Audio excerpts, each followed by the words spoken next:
DLC off. So now it's like dead silent, so I'll just go ahead and move over here. I was playing through a little bit of Crystal this morning to get to Celebi, but you know, of course, I'm still not there.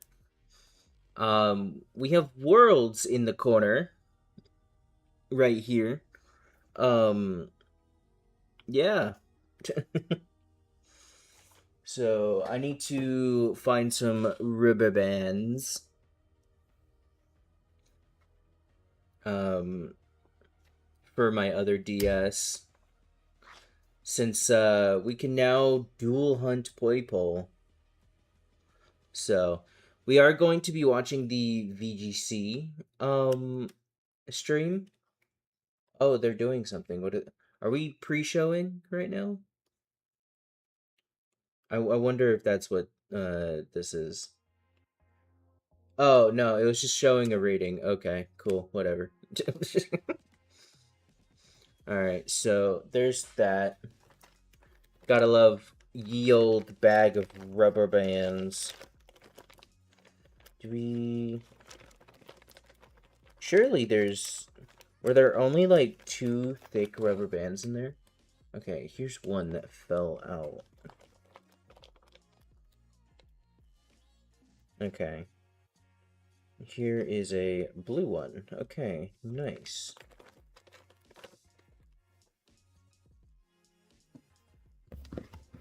Alright, I'm gonna open this up. Let me move my mic out of the way a little bit.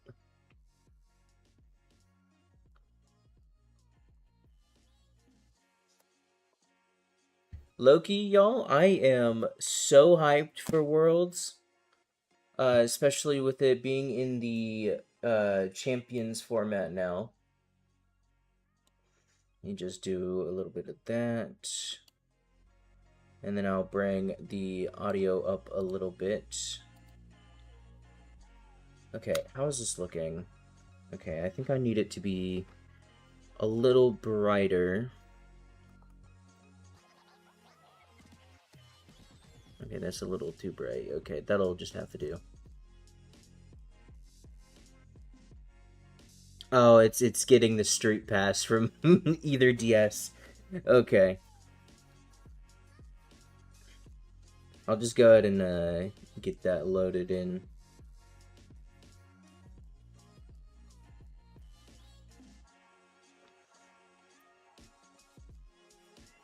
Alright, come on. There we go.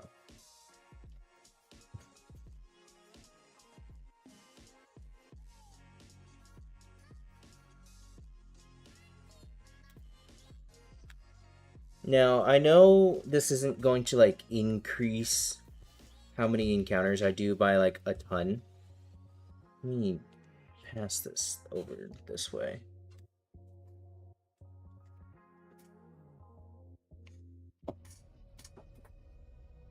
And also, like, do a little bit of this. Okay.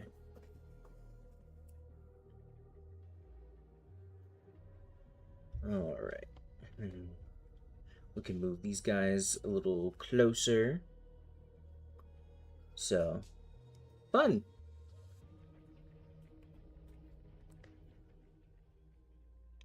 Fun, fun, fun.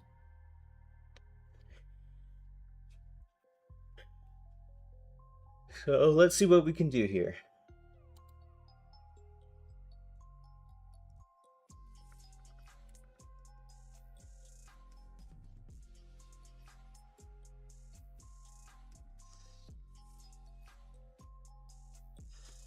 Okay. Why did you not update?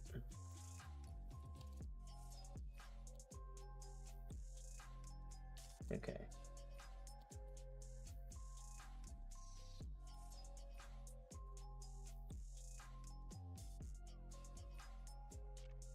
There we go.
Oh, look at that. Welcome everyone to the 2026 Pokemon World Championships.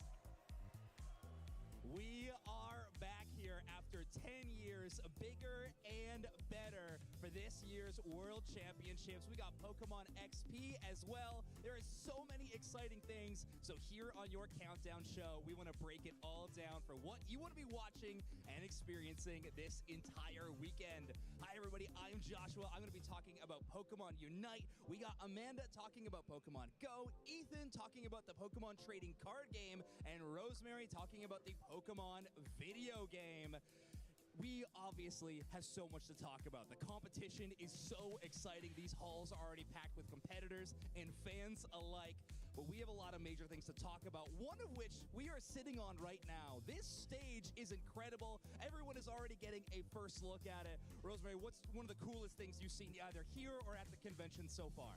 Well, I got to agree with you. This stage looks amazing, but it isn't just the stage. We have so many activations all around San Francisco. There's even a Pokemon Go stamp rally, so you can see some of what San Francisco has to offer. It's going to be impossible to do everything this weekend. That's true. How about you, Ethan? Yeah, I mean, these events year after year continue to grow and expand. There's more and more to do each year. The competition becomes even more intense as players continue to hone their skills in all the games. It's going to be an incredible weekend. Yeah, just bouncing off of that, 30 years for Pokemon, like you said, Rosemary, 10 years now for Pokemon Go. It's been absolutely incredible, especially as a Go player, to see everything there has been to do in San Francisco. Yeah, I mean, this event, I said bigger and better right during the intro. It really is. I'm so excited for all the competition that's going to happen on this main stage. But this convention hall goes for what seems like miles that direction. And there is Pokemon everywhere surrounding us. I wouldn't have it any other way. It is so fun. But our job is to focus on what's going on here on the main stage and in the tournament hall all weekend long.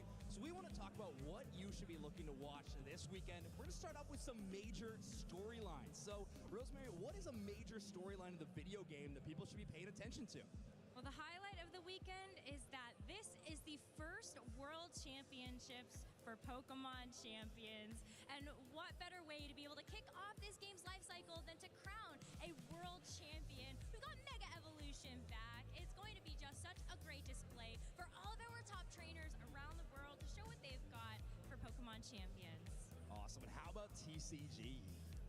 It's really around that one big bad Pokemon, Dragapult EX. You can't run and you can't hide from him. He is everywhere, especially with top trainers bringing him to the World Championship. So we're going to see if there's another deck that could dethrone it. We had a similar metagame 10 years ago. Two very dominant decks, very dominant archetypes, and it was actually a rogue deck that was able to take the tournament down. So who knows? We could see another surprise back in San Francisco after 10 years. Ooh, I love that. A look back is so fun. I know we have the museum as well here in the venue. I'm not sure if that rogue deck is featured. I sure hope it is. There's a lot of cool moments throughout TCG's history. But how about for Pokemon Go, Amanda? What should we be looking forward to watching all weekend long? So I feel like Go is in this unique position right now. We're kind of at the Venn diagram middle between the video game and Unite, because as the video game has moved on to a new thing, this will actually be the last season for Go to have an individual world champion, as we are moving to 3 versus 3 for the World Championships next season. So that's a big accolade that I think a lot of people are really hoping that they'll be able to claim. Yeah, I mean, you've had a few world champions already, and one more to take that solo throne is so exciting. Pokemon Unite, we are in a bit of a sweet and sour situation. It is the final time for Pokemon Unite at the World Championships. However, we could not have picked a bigger stage, bigger venue to crown our final world champion. That is going to be the major storyline to watch. There is going to be one final team raising that trophy at the Chase Center this weekend, by the way. We're switching venues and going to one of the biggest that San Francisco has to offer for our grand finals. That is going to be just incredible. I cannot wait to see all the competitions all day long on that championship Sunday. It's going to be a lot of fun. So that is why we think you should be watching, but maybe you're asking, who should I be watching? Well, that's our next job. So Rosemary, what players do we have to watch in the video game over the weekend? It was so hard to just narrow it down to 3 competitors because it is the World Championships and we've got the top trainers from around the world that are going We've got Wolf Glick, Marco Silva, and Ko Tsukide as your players to watch for the video game. Wolf Glick needs no introduction. This man won the World Championships 10 years ago, and now it could be his time to get a second title. He came off the back of a second place at the first regional championships that we had in Pokemon Champions, and he's always a meta innovator. He thinks about what is going to be strong and how can I beat that, and that's why he had Mega Steelix at that regional championships. Marco Silva from Italy is going to be our next player to watch. He is a 3-time international champion. Only one of few competitors that can say that they've even won twice. But he's missing the elusive World Championship title. So that's why eyes are on him this weekend to see if he can finally claim that. Last but certainly not least, Ko Tsukide. He is a world champion from the seniors division in 2019, but Ko has been on an absolute international tear this season, top cutting both the international championships that he attended, as well as the Japan Nationals just a couple of months ago. So if there's anybody that you should be keeping an eye on in Japan, it is Ko. Wow, I mean, a absolute lineup there on the VG. We had people cheering in the crowd just for the player cards on players to watch. So yeah, some huge faces of the community here at the World Championships. So exciting. I know the trading card game is no exception though. Ethan, who should we be watching over the weekend? Of course, this year, no exception, we've got international talent coming from all over the world. Our 3 players to watch are from a mixture of different regions. Yoshiyuki Yamaguchi, a player for many, many years, had a great season coming over to a regional championships in Houston and taking it down. Eyes are definitely on him to see if Japan can win a world championship on their 10th anniversary. Tord Reklev, no introduction for this man. Did the global circuit, the Grand Slam, the only player to win all 4 international championships, is also missing that elusive world championship title. Got so close in Yokohama. He's still looking for that championship win. And of course, our defending world champion, Riley McKay. Can't ride off the back of Gardevoir this year, but he's a very talented player. We'll have to see what deck he decides to bring this year to see if he can become a repeat champion. Interesting. Okay, so maybe even a rogue option for Riley McKay. We'll have to see. I know you're already talking about Big Bad Dragapult. Do you think all 3 of these players to watch are bringing the notorious, maybe infamous Dragapult this weekend? I know I can probably speak for Tord. Now, Tord has played Dragapult to a lot of different events, but he loves his trade ability on Zoroark. He played that to the North American International Championships where he made top cut. I wouldn't be so shocked to see him come back with another innovative Zoroark build and try and take down this Tord. And isn't that not the spirit of the World Championships? Trainers with their iconic partner Pokemon. I mean, that just fits the bill. How about for Pokemon Go? Any players to watch that we should have our eyes on? Oh boy, there are so many talented Go players. And I know that we say in Go, since we've been a little bit relatively more new to the scene, that we haven't had any repeat world champions. But the keyword is yet, because the first person we want to look at here is Beelzebub. Last season's in Anaheim world champion. He is from India, but he's actually had a chance this season to play a couple times in North America and also international championships, and has top cut during those. So he is still really going through this season quite ferociously. Next up, we have Nighttime Clasher. We're going to call him Mr. Worldwide at this point because he's been playing in North America, Europe, and Oceania. He also got first place at the Latin American International Championships. He is also leading NA on the leaderboard, so definitely a player that wants to be able to get this World Championship title. And last, but again, we can't say last but not least. We're always saying it, but we have to really say this because the Spanish sensation Pato Man is arguably the best trainer in Pokemon Go right now. I think you could ask 10 trainers and probably 10 out of 10 will say that he's had the best season. He was the champion of EUIC 2 years in a row. He was our finalist last season in Anaheim, and I think a lot of people are wondering if he's going to take it all the way this year. I love that. I mean, the World Championships always has that vibe. It's a championship of champions every single time. Feels like Pokemon Go really leaning into that this time around. Well, I gave everybody else the chance to say 3 players to watch. I'm, of course, going to allow Unite to talk about 15 players to watch, and they're going to be sectioned off into 3 different teams. We have some teams coming from all over the world, of course, just like every title. And the first one we got to talk about is Fennel from Japan.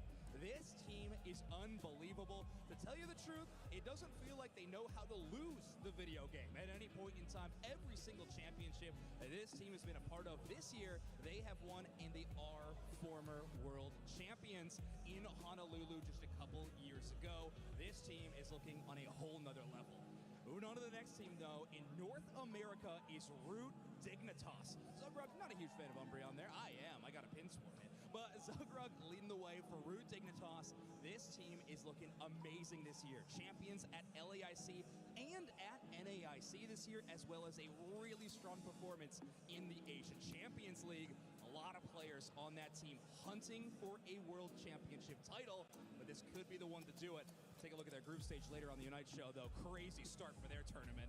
And after them, we have the reigning world champions, Peru Unite, who last year in Anaheim were able to dominate the competition in the arena. They're looking to do so again. Bit of a strange season for this team, ups and downs, but they are on the up going into the World Championships when they won the Latin America Regional League, taking down teams from Brazil, Latin America, South, and North. So doing an amazing season. They look poised to be a real contender at this tournament. So that is going to be what the major storylines we think you should be watching this weekend, and some of the players that you should be watching. But we also want to give you even more reasons to be watching the World Championships, as well as all the broadcasts associated. We got drops, we got distros. Rosemary, what are we giving away in the video game? Well, well, well. We do have an Incineroar that you can grab inside Pokemon Champions for just watching 60 minutes of the stream. And alongside of that, we are also giving away some other in-game items so that if you don't want to use Incineroar on your next team, you can actually get a recruitment for a new Pokemon and train it up.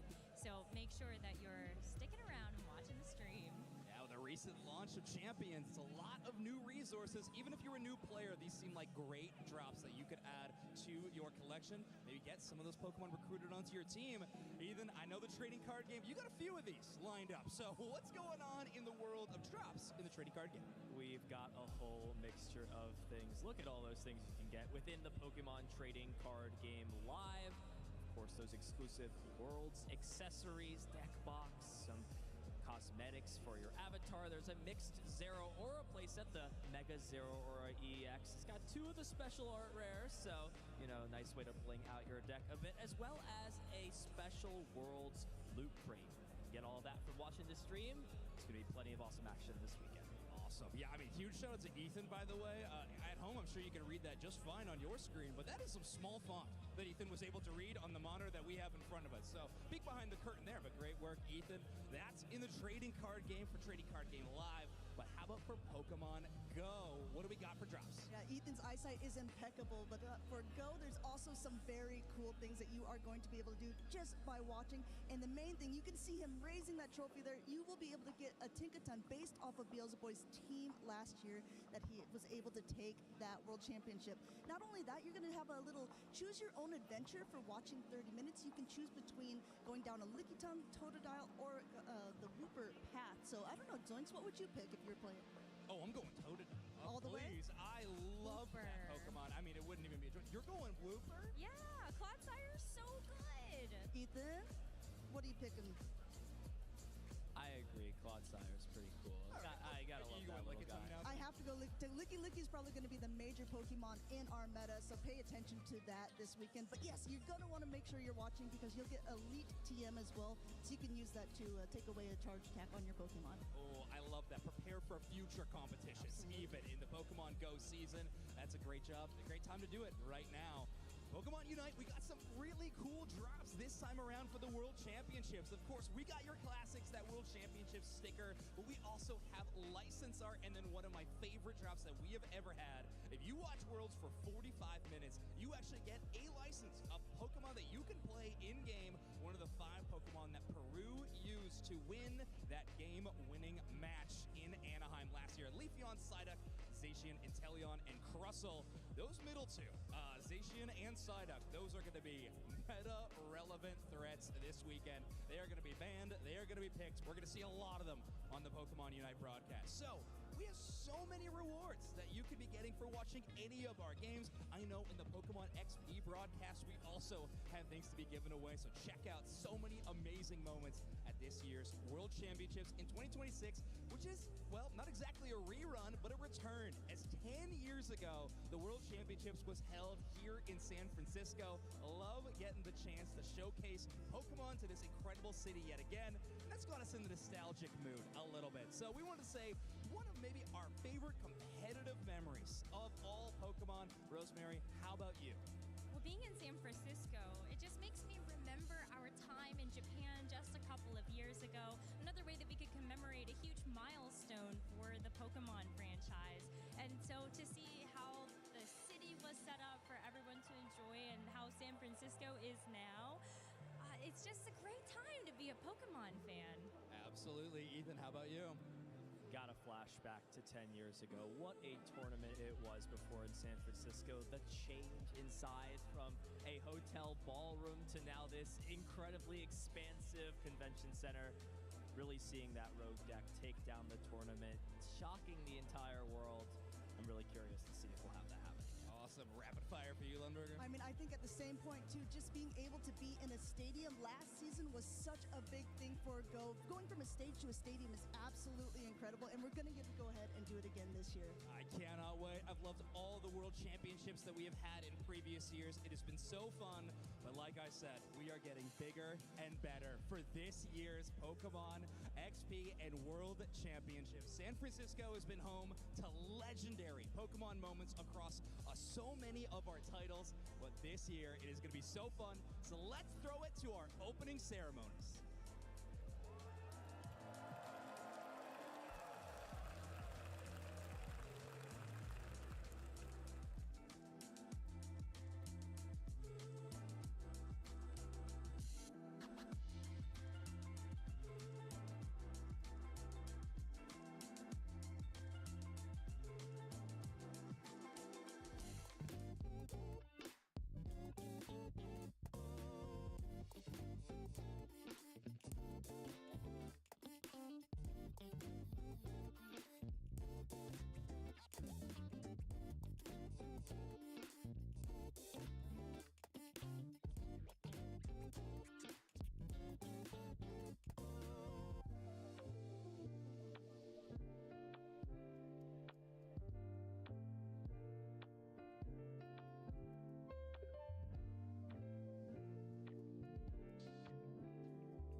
Ooh, we're in the final minute. Can't wait.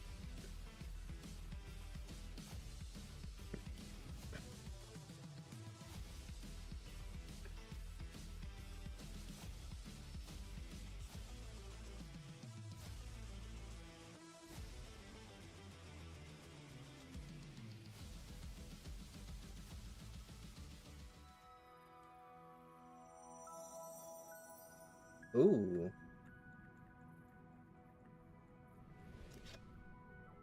Jirachi.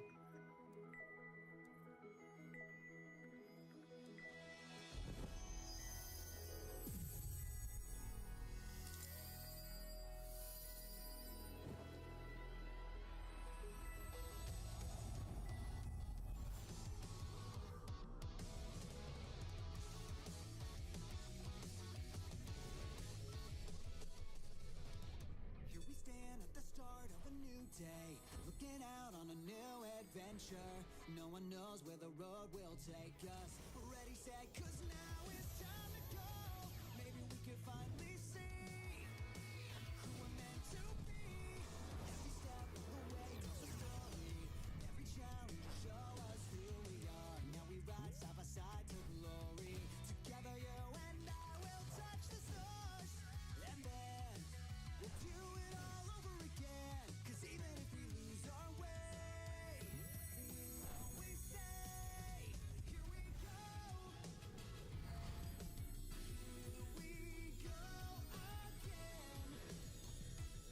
And it's even better than last time. Here we go. Here we go again. Memories last at a lifetime. It's a new day, take it our way. With all our friends, here we go again. Look around, see familiar faces. All of us on a path to the unknown, standing tall on the edge of greatness. See you when we're walking victory road. And then we'll do it all over again. 'Cause even if we win the day, we'll always say, here we go. Here we go again. Memories last at a lifetime. It's a new day, take it our way. With all our friends, here we go again.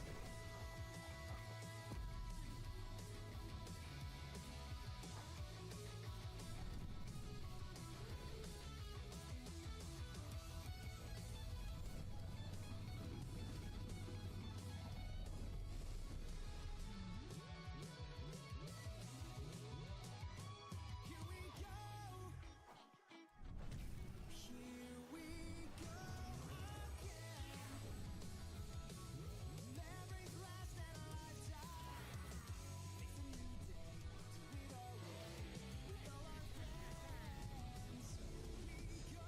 Hey, look, it's Hydra again.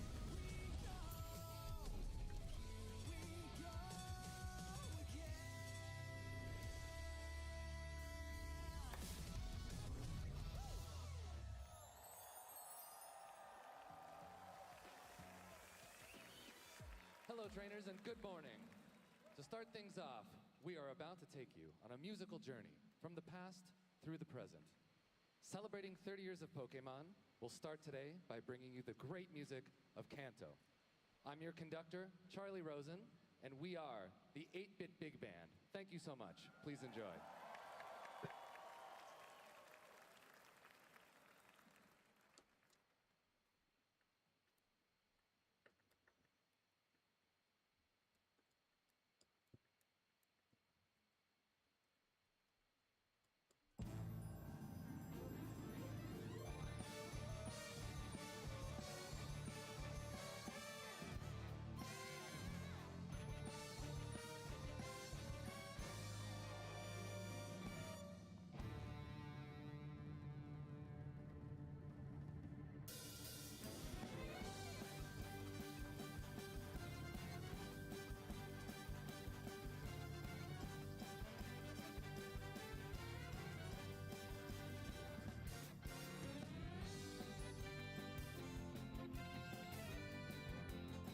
Hell yeah.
I'm not gonna lie, this kind of reminds me of the Smash rendition of this.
Thank you.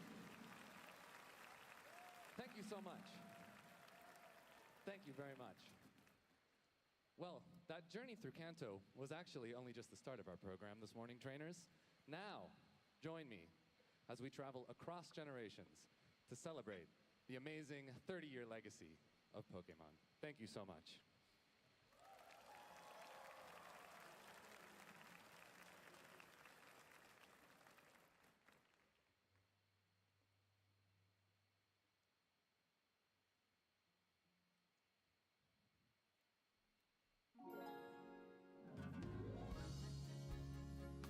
Bum bum bum bum bum bum bum bum bum bum bum bum bum bum bum bum bum bum bum bum.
Man,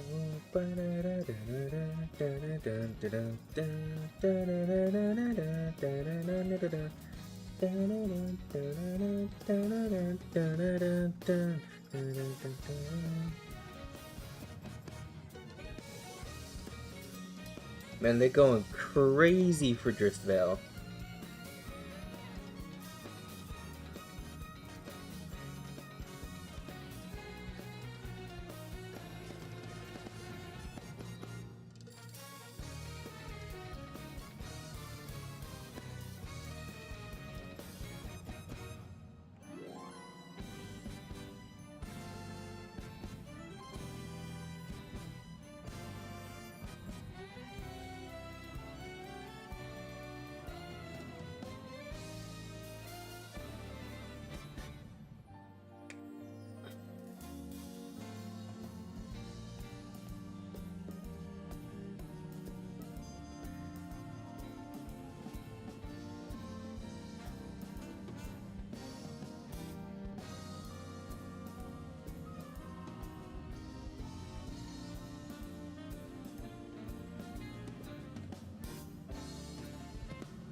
Hey. Oh, damn, they're going in. Hey. Hey, Ash, welcome in.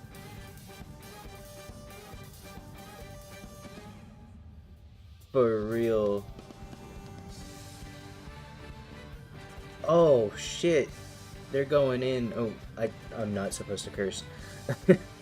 they're, they're going in on it. Oh, my word.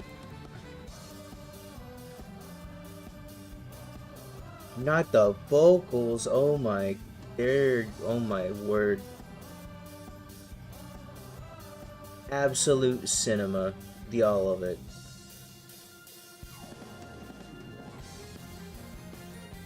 Ooh. Area Zero.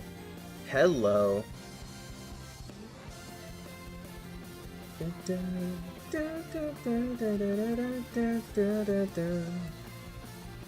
The Professor music? Okay.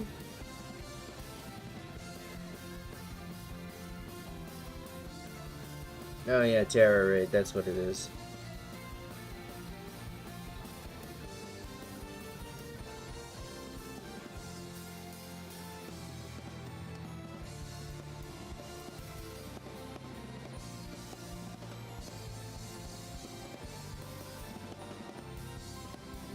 Give us something from ZA.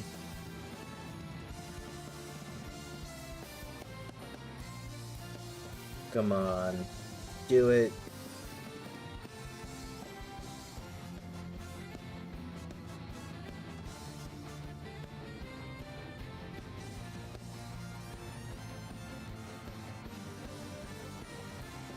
I really hope that they put specifically this piece out separately on like the Pokemon YouTube channel or something, because it's just genuinely good.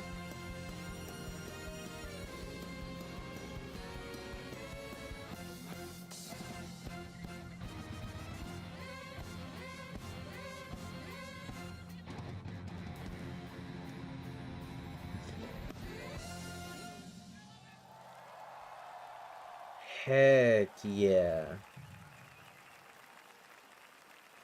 That was honestly one of the better opening ceremonies. Oh my word.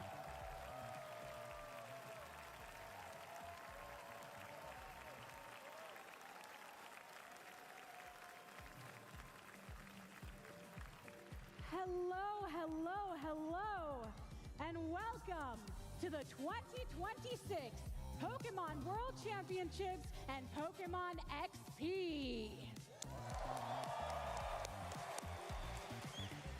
While we're at it, let's give it up one more time for our fabulous dancers and the 8-bit big band.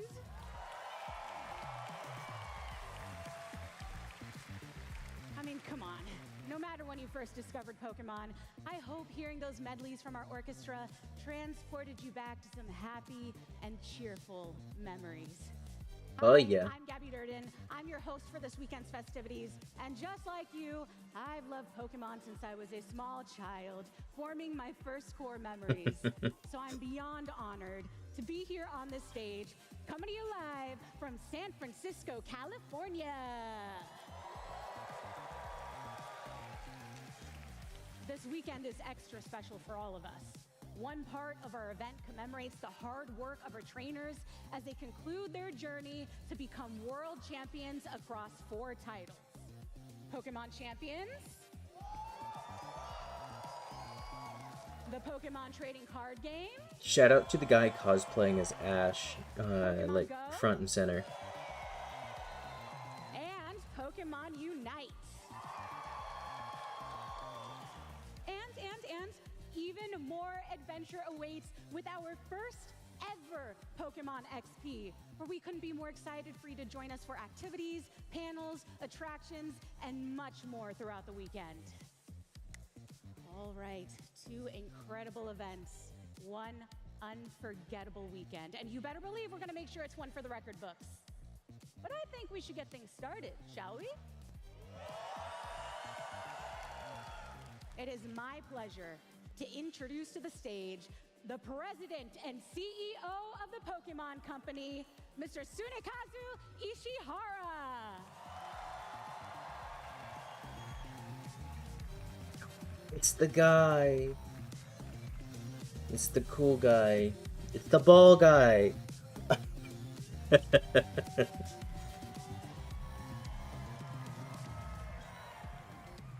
ポケモントレーナーの皆さん、こんにちは。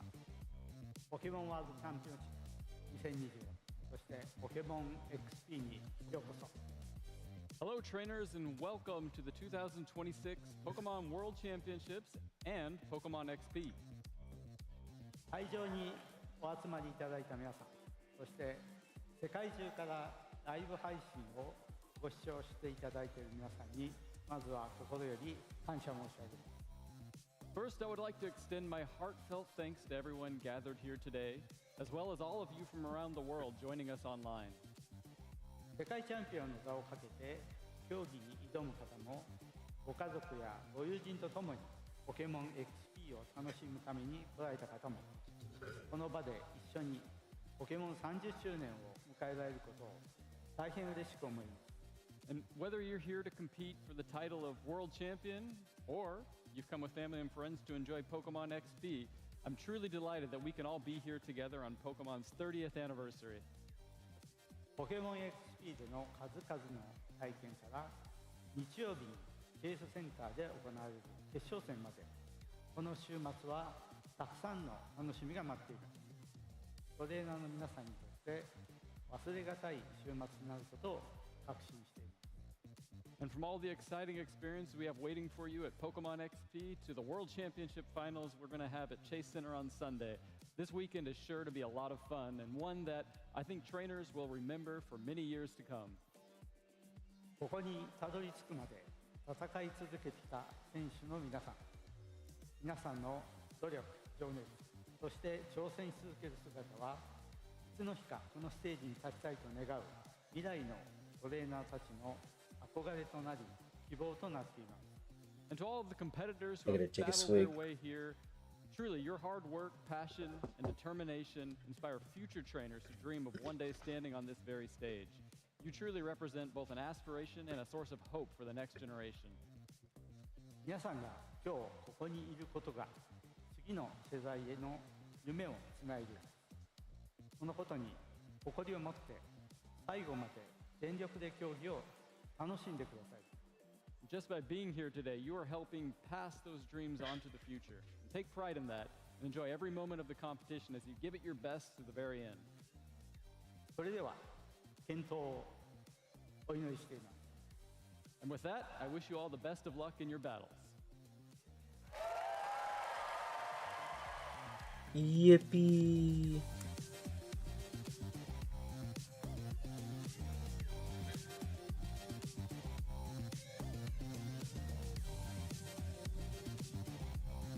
Big Excite.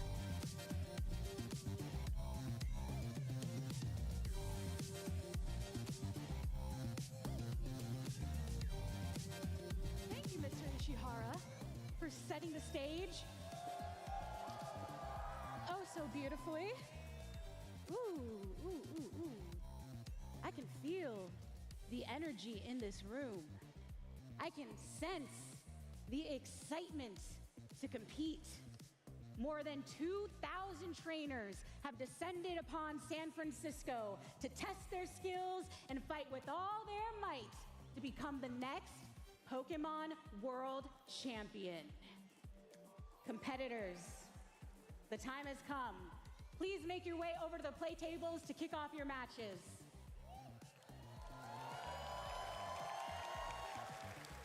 And before we get into the action, our casters are prepped to walk you through everything in store this weekend. So everybody, let the 2026 Pokemon World Championships begin!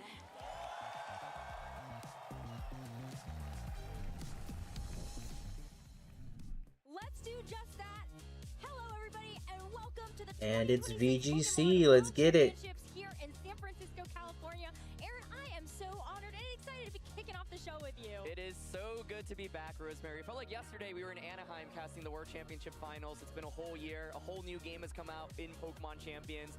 And I think that this is going to be a very, very special World Championship. It's going to be special because of the arena, but also because check a look at the prizing that our competitors are going to be trying to achieve here. $30,000 for first place, and there's so much more. The glory of becoming world champion. It is truly everyone's dream in this competitive game. And in addition to all the incredible prizing that comes, just having the ability to say, I won the world championship. I didn't even get to see that one. Okay. Everyone is fighting for. But of course, there's just so much happening here. And the World Championships is the best place for it. And the honor is currently being held by our reigning world champion, Giovanni Siski, claiming the title last year in Anaheim and doing it with a team that a lot of people had just underprepared for, I think. A lot of people had Koraidon very low on their radar, but Gio said, you know what? I've been rocking with this team all season long. This is the squad I know that I'm going to win Worlds with. Absolutely, yeah. And really going to show that Worlds is one weekend. Gio had actually never gotten past top 8 in a tournament before the World Championships, but all the stars aligned. He was able to win his very first tournament, choosing Worlds to win. And it was funny taking a look at those 6 Pokemon on his team because, Rose, I don't think any of those are in Pokemon Champions currently, so not be seeing any of them today, but probably somewhere down the road. But it was, yeah, such an exhilarating finals between him and James Evans last year, and it was just so fun to watch. That's what Worlds is all about. It's about the best players in the world, bringing the best teams, and really duking it out against each other. You may not see Koraidon, but you know it's sunny in California when there's Charizard Y running around the Mega. Absolutely, yeah. But this is just one of many previous world champions that are about to take the stage at the 2026 World Championships. This is a stacked lineup. It's amazing that we can say that we have 8 former world champions chasing a second crown. No player other than Ray Rizzo has ever been able to win multiple World Championships in the Masters division. Of course, we actually saw Kevin Hahn in the Seniors division pull it off last year after aging up from Juniors, but 8 different players who have won the World Championships before in Masters will be looking to get a second one. And of course, we're playing with Mega Evolutions once again, and many of these players won during the Mega Evolution era, starting with, of course, Sejong Park. And actually, everyone talks about his Pachirisu that year, but he shocked the world by bringing Mega Gyarados to the world stage, Mega Evolution that we barely saw throughout that format, where Shomo Honami piloting Mega Kangaskhan, Wolf using Mega Gengar as well as Mega Rayquaza, Paul Ruiz using Mega Salamence, which of course is not in Pokemon Champions, but it's going to be really exciting to see how the players who got to the absolute top during the last time that we saw these Pokemon compete once again. I really wonder if Sejin's going to be bringing Mega Raichu Oh, as a small yeah. homage to the Pachirisu win. That would be pretty cool. He did bring Pachirisu to the world stage in 2024 in a restricted format, which I think was a pretty big surprise to see. But yeah, I think very exciting to see so many ex-champions competing once again. And I can't express how difficult the World Championships is, right? Like, we have so many incredible players, and there's so many years where a lot of the ex-World Champions like don't even make it past round 5 or round 6, and they get eliminated by then. And so the quality of play and the quality of players just gets higher and higher and higher. But I feel like a lot of people feel it in their bones that maybe this year someone could do it again. It does feel like if it's going to be any year, it's going to be this one. But there are a lot of other competitors hot on the tails of our previous world champions that are hoping to make a splash at this one. Let's start with some of our other players to watch from North America. We've got Paul Chua. Oh, we got two Fampy enjoyers. Okay, Paul is a hello. player that many regard as one of, if not the best player to not win a world championship. He is incredibly high up there. So many regional championship wins, coming off a win at EUIC this year, having won that tournament multiple times as well. He's a long-time veteran of this game, having been competing since 2011, 2012. And so he's made it as far as top 4 at the world championships back in 2022. Can this be his year finally? Justin Tang, a rising superstar, very quickly rose through the ranks when he first launched onto the scene, getting 3 quick regional championship titles. This is a player that had just the best start to a season we have seen in a long time.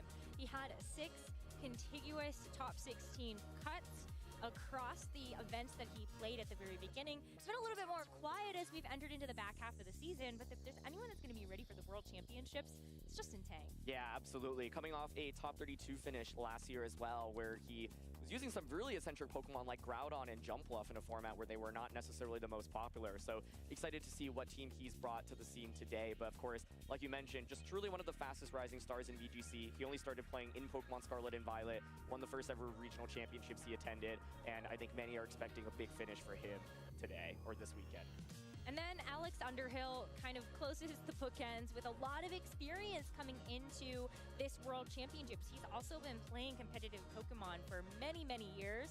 But I think maybe we'll be able to bring something special to the table. We talk about meta development. It's very hard when coming into the World Championships. It's actually going to be the first official tournament that we're going to be playing in this format. But Alex has been taking to those online tournaments and already coming up with some unique teams. Absolutely, yeah. I think him and his team building group, one of the premier groups to watch out for in North America, prominently actually debuting this dual weather team of Charizard paired with Pelipper, Archaudon, Grimmsnarl, Basque Legion initially, now Mega Swampert, Venusaur as well. And so I'm very curious to see if he's brought that to this tournament, because if there was any player that I would expect to, it would be him and his buddies.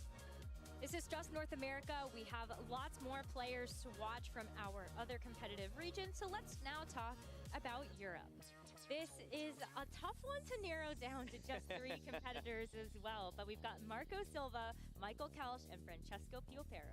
Yeah, 3 absolute titans in the game. Marco also still looking for his first World Championship victory. He's won so many regional and special events. He's won 3 international championships. He's come very close to winning the World Championships as well, and he's just been one of the most consistent players in the game over the last couple of years as well. I think many. I gotta mute real quick, but give me just a sec. Speaking of consistency, Michael Kelsch at the World Championship level has had that and then some. 2nd place at his first ever World Championships, followed up in the next 2 years by a top 4 and a top 8. Hopefully it's going to be better than just a top 16 this year. Top 16 is still pretty good. And it is very good, but you know that Michael Kelsch is one of those competitors that he's chasing that big win after being so close and knowing that he could taste the victory. It must be fire under your belly to know that it was in your reach once before. Absolutely, yeah. I mean, I spoke to him a while back and he said, I want to be remembered as the greatest player of all time when I'm done with this game. And in just 3 years of playing competitive VGC, like you said, top cut every World Championships he's attended, he's gotten so close to the crown. And Marco and Maiko, actually both players I really have my eyes out on, because I'm curious what teams they'll bring, because Mega Gengar is not a Pokemon that's very popular in this format, but both Marco and Maiko have actually had tremendous success with it. Marco winning a regional championship with it, Maiko winning a big online tournament with it with Swampert right before Worlds. And so I think Mega Gengar is really hard to use, but if there's anyone in the world that might be able to pilot it from Europe, it's going to be these 2 guys. It would be really exciting to see some additional Mega Evolutions come into the meta for the World Championship. Sorry about but that. Someone that knows that sometimes the tried and true is what makes it possible. It is Francesco Let's keep going. Piopero, the NAIC champion, first IC champion and Pokemon champion. Yeah, he came off a top 4 finish at EUIC this year as well. He's been so incredibly consistent, having top cut every internationals. He was always kind of chasing that big win. He had made it to the finals of regionals before. He had made it to top 4, top 8 of internationals before. It just feels like he was always in top cut, but was missing that big win, but finally got it in NAIC. And I think like he is probably coming into this feeling a lot of confidence off that big win as well. And Italy is just such a dominant region, and you know, it feels like every tournament it's someone else's time to shine a little bit, and now it's Francesco's time after that big tournament. Next up, we have our competitors from Latin America who have traveled all the way here to see if they can grab that crown. First up, we have Alexander Canseco, and I think this is a player that I feel like has been a little bit underrated coming into the World Championships, and even when just thinking about it from a global stage. But this is a player from Mexico that you've got to keep your eyes on for this World. Yeah, definitely really consistent finishes across multiple events over in LATAM, and I think it's really awesome to be able to highlight these players a little bit more. And one thing that's especially exciting is next season, we actually will get to watch these players compete in Latin America because we'll have official broadcasts there. And so to your point, I think Alexander has not been able to get the chance to compete as much on kind of the global stage, right? But has had a lot of local dominance. And if you take a look at, some of the other players on this page, like Juan Salerno, probably one of the, if not the most well-known LATAM player, partially because he's attended multiple events outside of Latin America, has done very, very well, getting second at LAIC just this year back in his home region. Comes as one of the most dominant players in terms of championship points, has had so much consistent success across the board. Last but not least, we got Max Morales, a 4-time regional and special champion. I think that really does speak volumes, knowing that you have had that regional success, but now it is about being able to show up on that big stage, and maybe this is going to be the World Championships that Latin America will be able to get that second title after Paul Ruiz claimed it so long ago. Yeah, of course. I think it feels like, Juan in particular has really just had such a dominant season across the board, and I think his ability to venture into the other regions and compete in them as well, I definitely have my eye out on him, but I think all three of these players really, really have to pay attention to from LATAM in particular. Next up, Oceania. Let's talk about our players to watch from that region. We've got Nicholas Kahn, Henry Rich, and Joji Kaida. Nicholas Kahn is someone who is no stranger to the world stage, having won the World Championships back in the younger division before, and he comes in as one of the leading players from Australia. Of course, his brother, Chris Kahn, actually won the Trading Card Game World Championships in the seniors division back in 2011 as well, so just truly dominant family in Pokemon, but Nicholas has aged up through the divisions throughout the years. Generational champions, that's crazy. Events over in Oceania. Next up, we've got Henry Rich, and he is a player that has been able to do well on the international level. Ended up getting a regional championship title back in 2022, but I feel like he's always gotten very, very close in some of the other regional championships he's played. And so for Henry, it's kind of like you're able to show yourself, always kind of having consistent day 2 performances at ICs. At the world stage, though, is this the moment now that you can get to that day 2 and go beyond? Yeah, I'm really excited to see what he's brought, because I feel like sometimes he has really eccentric teams. If I remember correctly, he might have top 8 NAIC during a restricted format with Overquill on his team, and using some really cool strategies. And even though he's from Australia, he has competed in North America a good bit as well, with multiple high-level finishes at regionals as well as NAIC. And so, yeah, I always really like watching him, especially because he's brought some really cool stuff throughout the years. And then we've got Joji Kaida, and this is a competitor that has also been able to travel across the world to be able to compete, but I think also claims a couple of titles that we don't necessarily get to talk about very often. The online, global, and Grand Challenge. Thank you. I was like, there's one. It's a pop-it circumstance there. But it is incredible that he has won several of those competitions. Not just one, not two, but several. Yeah, one of the most consistent players in the online best of 1 closed team sheet environment. And often the best players there translate over to the best of 3 environment as well. It is really difficult to be so consistent in a game that has a lot of variance, but he's consistently topped the ladder, finished #1, won a lot of these online tournaments, which have literally, hundreds of thousands of players participating in them. And so I think a big question is, what kind of team compositions do you kind of land on, especially when you grind the ladder out that much? A lot of experience that comes from that, but it's going to be open team sheet best of 3 for this tournament. So you have to consider that your opponent's going to know a lot of information about your team. We've got another region coming up for you, and it is going to be Japan. Japan, one of the strongest regions in competitive Pokemon. And we've got Ko Tsukire, Yuma Kinugawa, and Hiroshi Onishi.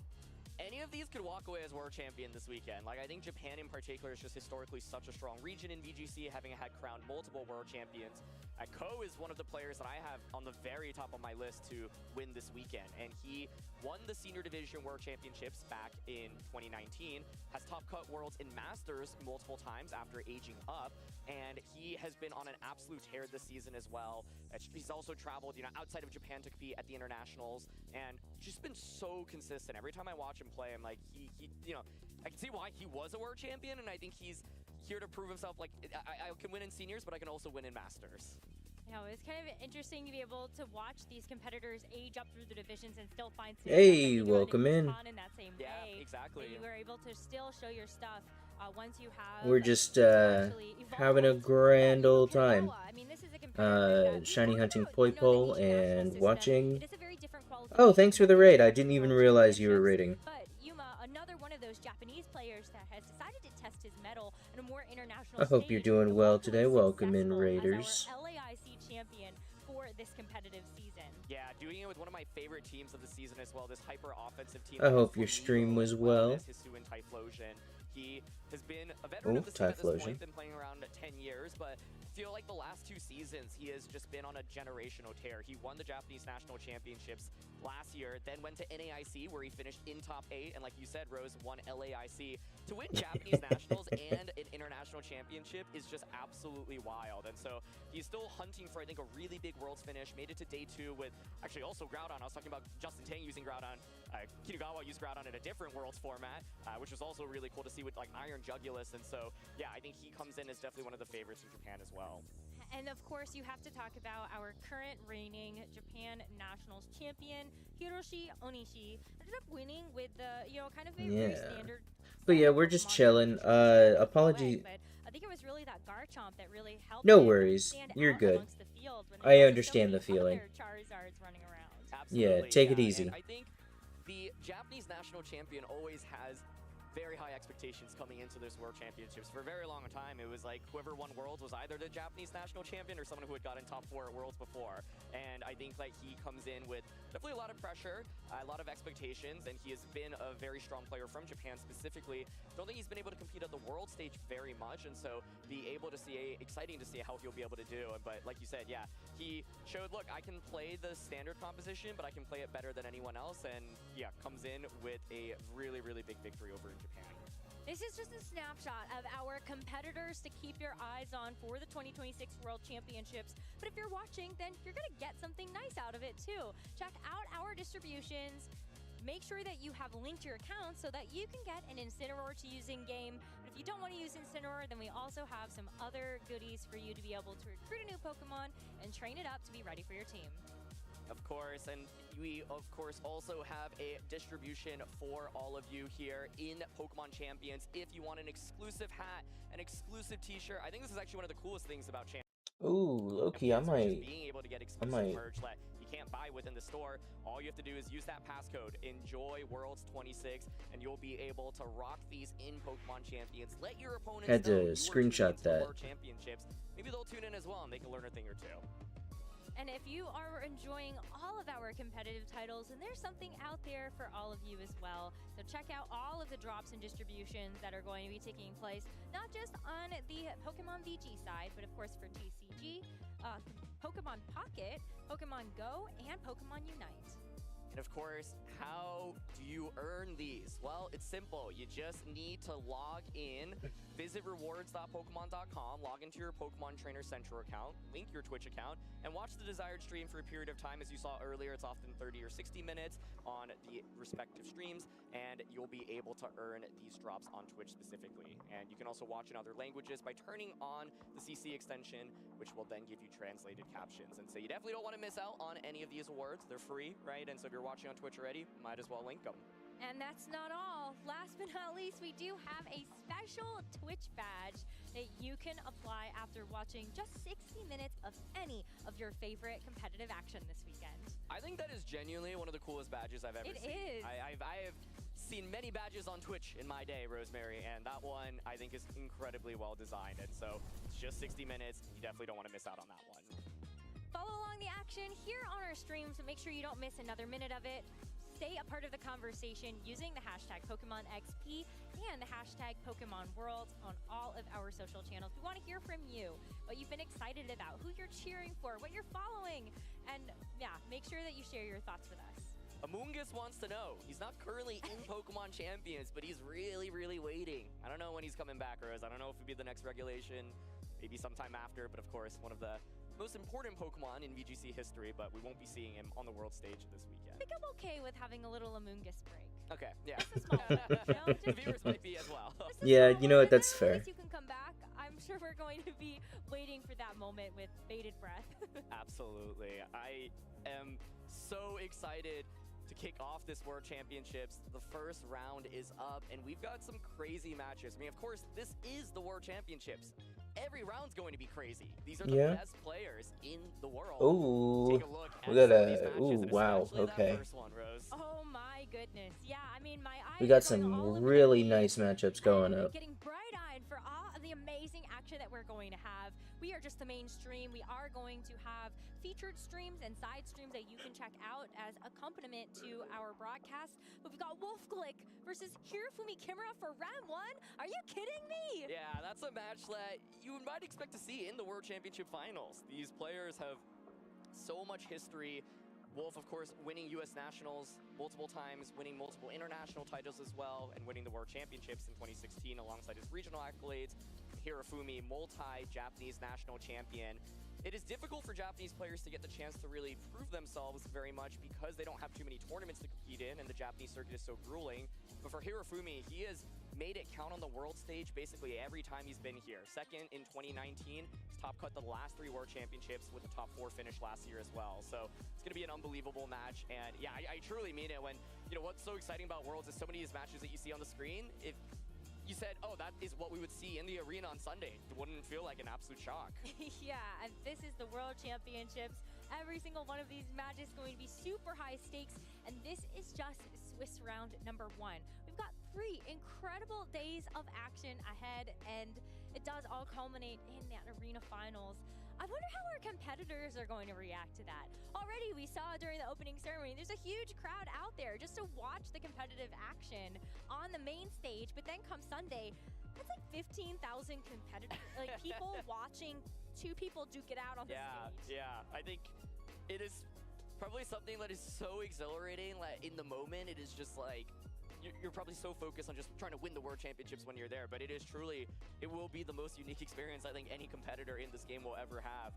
It's going to be a long way to get there, of course, with many rounds of Swiss today, another couple tomorrow, and to get there, you have to beat the best of the best.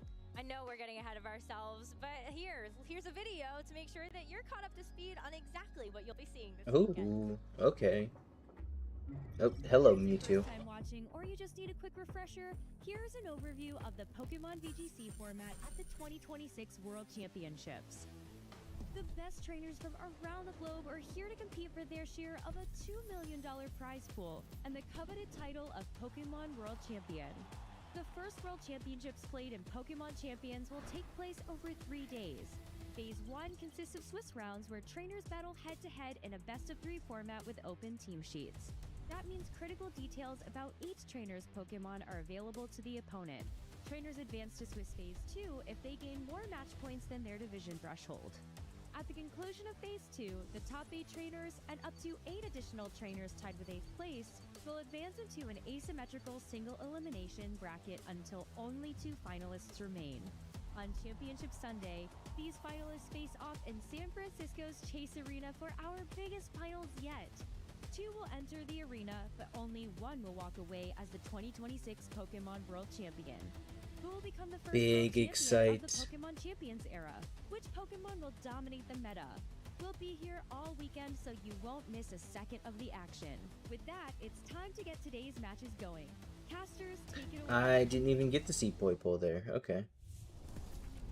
Thank you, Pass Me, for that format. And Kinda now we're wild going to that go we're seeing into Wolfglick round almost number 1 immediately. between Wolfglick and Hirofumi Kimura. You can't ask for a better way to start the World Championships, Rose. You truly can't. We saw this matchup and we were like, come on. lovely show for everybody. So hopefully y'all are eating good at home. But let's talk about these teams, as we've already talked about the player accomplishments. Both of them coming in with major Excadrillas. successes at the World Okay, so it's a Championships. But Sand you're not Force seeing team. things Okay. incorrectly. That is This is a this is similar to the video he put out not too long ago. Mega Blastoise and Mega Delphox. I think, of course, Wolf, a player that so many people are cheering for, and so many people are curious, what team is he going to bring to this tournament? This metagame, of course, feels like there are maybe around 10 teams that were incredibly dominant and established coming into this tournament. And for many, You know what? Yeah, that's so fair. I mean, this year's Worlds is like absolutely stacked, so I'm excited either way. You've got Mamoswine, you've got Toxapex. And actually a lot of people took that team and realized that Toxapex is going to be pretty good going into the rest of the Pokemon Champions format. But this particular team, it feels like it takes some of the best pieces of one of the archetypes that really started to emerge when this format was announced with Mega Staraptor and Mega Tyranitar. But of course, there's a lot of Wolf flavors behind it with something like that nasty. Very speedy team. To call out here, you've got the Or well, no, because Tyranitar would Trick Room at least, yeah. Charizard, of course, regular Tyranitars, you mentioned Rosemary. I wonder if the Golden Go is like min speed as well. Does like Mega Evolving so much, and the Chople Berry just ensures a little bit survivability against things like Low Kick from King Gambit. You've also got Whimsicott and Farigiraf. Now, this is a duel that won the World Championships in 2024, but in a much higher power format overall, of course, paired with Miraidon. And, of course, you've got the Nasty Plot on the Farigiraf. The Whimsicott here doesn't have Protect, which it normally runs, but the ability to switch in Farigiraf to block a Fake Out allows you to flex and have a fourth move. Kind of nice not seeing an Incineroar, though, I'm not gonna lie. This is a little bit different from the traditional Excadrills that you will see. I think overall what's interesting is that there is only one Mega Evolution on this team. A lot of the top teams in the format make you pick between, you know, one or two Megas, or you maybe even bring both Megas into a game, but Wolf says, I'm going to bet it all on Staraptor here, and I've got so many pieces to support it as well as possible. Trick Room on the Farigiraf, Speed Control in the form of Tailwind here on this Whimsicott, and you do have the ability to come in with Tyranitar, but you do have to be a little bit careful since you don't have that Mega Evolution. You've got one shot to set up the stand on Tyranitar and keep it if you really do want those extra boosts to your special defense. Let's take a look at the flip side of things, though, because while this might be a more unique For take real. on that Staraptor and Tyranitar archetype, Hirafumi's actually running something that is a bit more established. You've got a choice in the Mega Delphox or the Mega Blastoise to really help amplify. You've got a boosting move on either True, of those, yeah. and the idea here Okay, is so we simple. have... You're trying to set Okay, up we have the Incineroar Delphox here. and then let them sweep. Exactly. But, okay. This is that Blastoise team. Okay, interesting. 1,500 people participate in it. This team won. This team also reached rank #1 on the ladder, built by a Japanese player a couple of weeks ago, and so it continues to be a huge part of the metagame. And Rose, what makes it so scary is that there's 9 different lead combos that feel good. Incineroar plus any of Blastoise, Delphox, or King Gambit. Sneasler plus any of those, or Sinistcha plus any of those, right? And you have to respect all of the different Pokemon that can set up and often just run away with the game. And so what makes it also difficult then, if you're using it, is, well, which one do you pick, right? King Gambit often kind of feels like a hidden Mega Evolution in that you can actually lead it and just try to start sweeping with it immediately. I think Delphox naturally is a Pokemon that feels strong into Staraptor on Wolf's team in particular, but you could see Hirofumi leaning into Blastoise or Delphox or even King Gambit as the lead. I think Incineroar, a really valuable Pokemon for him to potentially lead, get that immediate Intimidate off into Staraptor. It's one of the ways that you can neutralize Staraptor's damage output, because of course, if you bring Incineroar and Staraptor's already Mega Evolved, well, it feels really bad. So normally you might want to lead Incineroar to try to catch that Staraptor, drop its attack immediately, and if Wolf wants to respond, you can try to find ways to beat that Incineroar as quickly as possible, right? And so if you don't want to, get intimidated by Staraptor, things like Tyranitar and Golden Go can actually offer a lot of damage output, especially with Power Gem on the Golden Go, which is not the move you see super frequently. And the Sneasler here also has Quick Guard, which of course is a fun move that can help out against priority moves. Let's get into it, everybody. Game #1 of the first round. Alright, let's see it. Championships is ready, and so let's see what Wolf and Hirofumi are Okay, going to start okay. things out with. For Hirofumi, it is going to be the Blastoise and Incineroar, but for Wolf, it is the Staraptor and Farigiraf.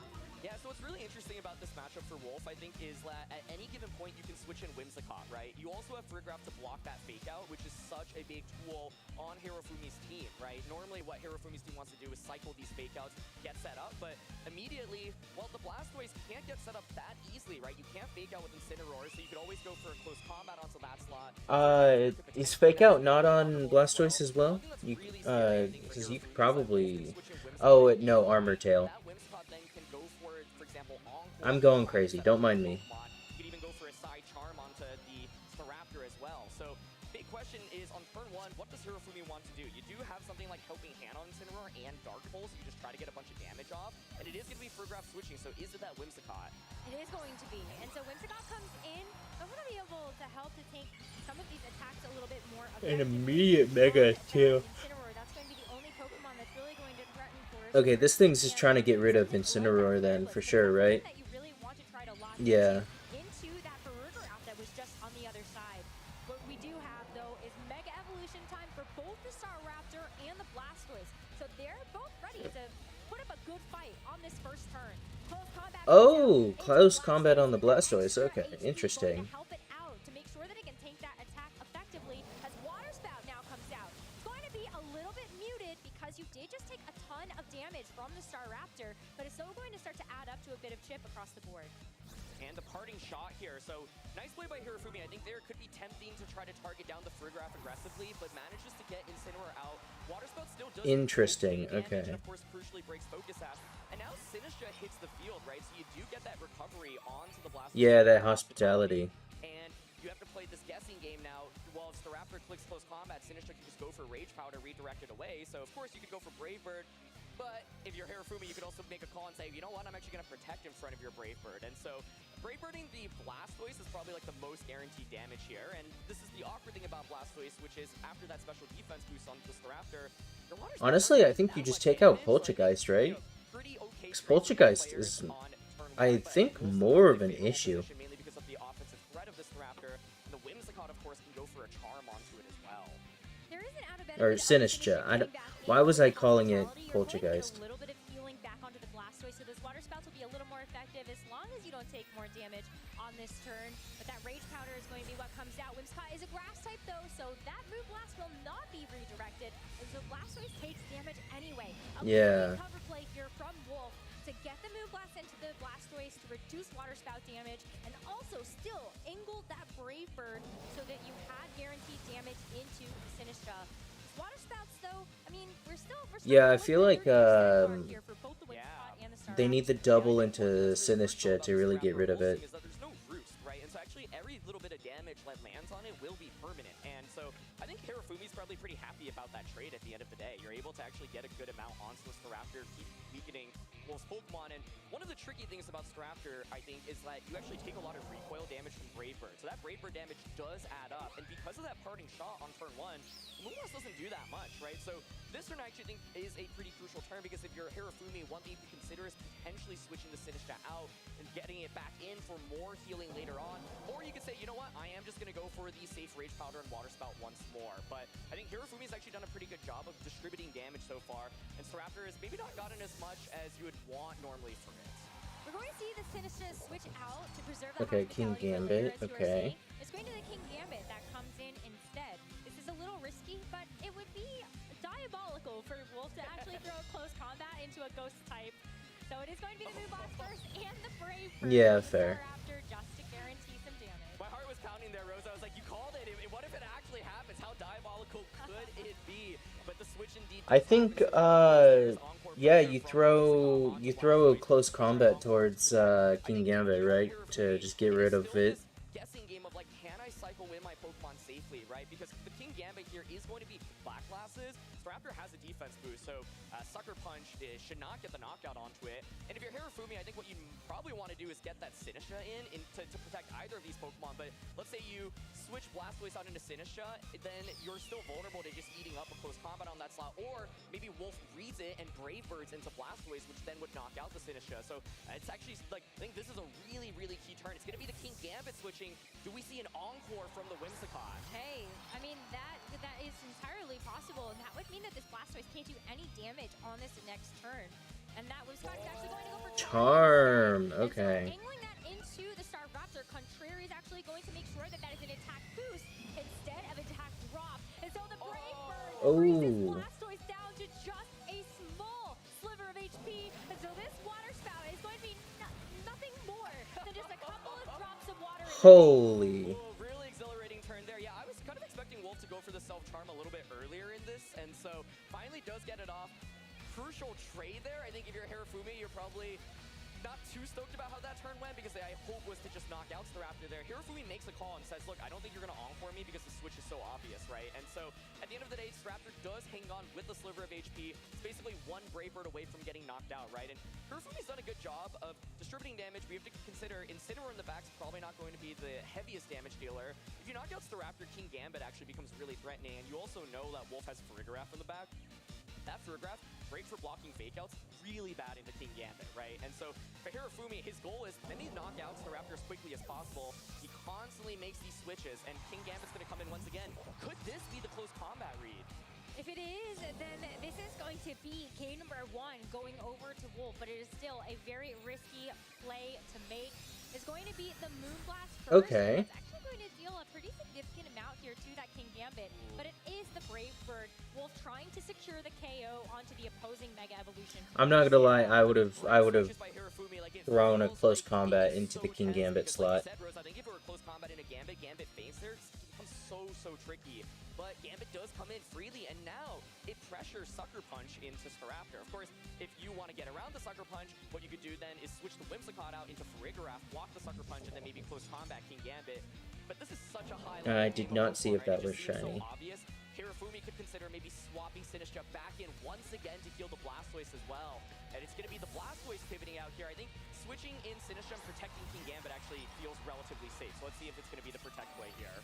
Yeah, because then on the next turn, if the Sinistcha is still around, you can actually go for something like a Rage Powder to at least try to redirect. Oh, there goes Sinistcha. Okay.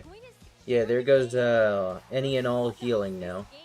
And redirection. And the Brave Bird into the King Gambit instead, maybe hoping that it was going to be the Sinistcha on the other side. Exactly.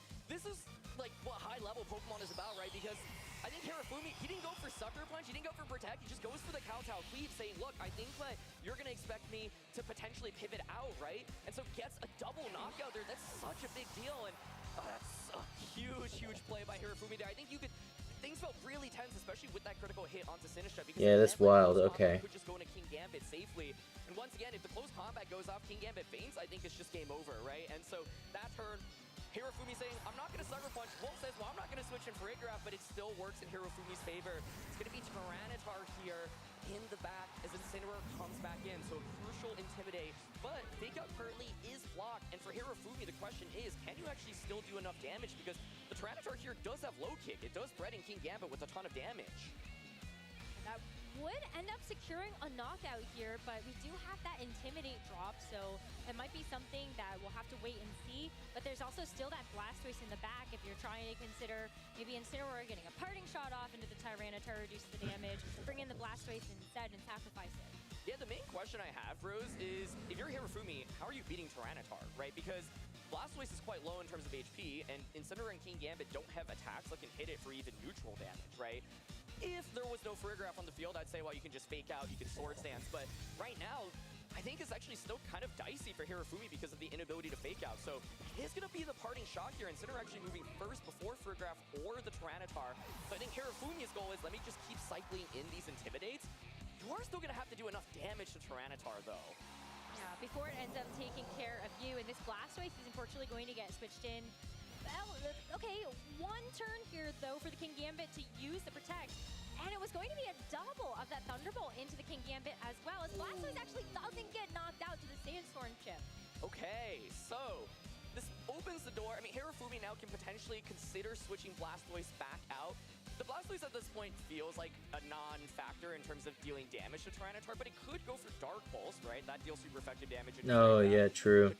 With Mega Launcher, that would do uber damage.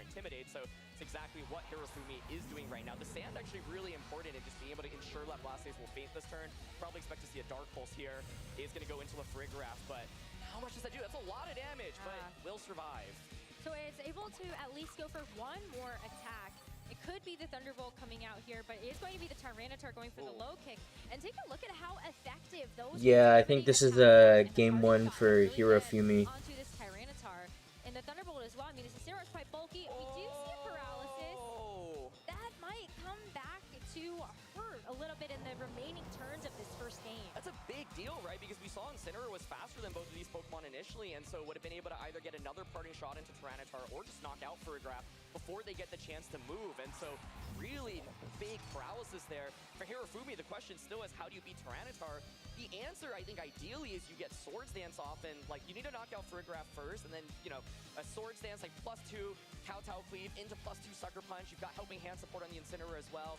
Now Tyranitar does have the ability to go for something like Rock Slide, for example. It's a question of, does King Gambit protect this turn, right? And if you're Wolf, I think you can always safely target down the Incineroar slot. But if you ignore King Gambit and it gets a Swords Dance off, suddenly things can become really scary. So the question is, do you launch that low kick into King Gambit? Do you Rock Slide into Incineroar? It's going to be Rock Slide.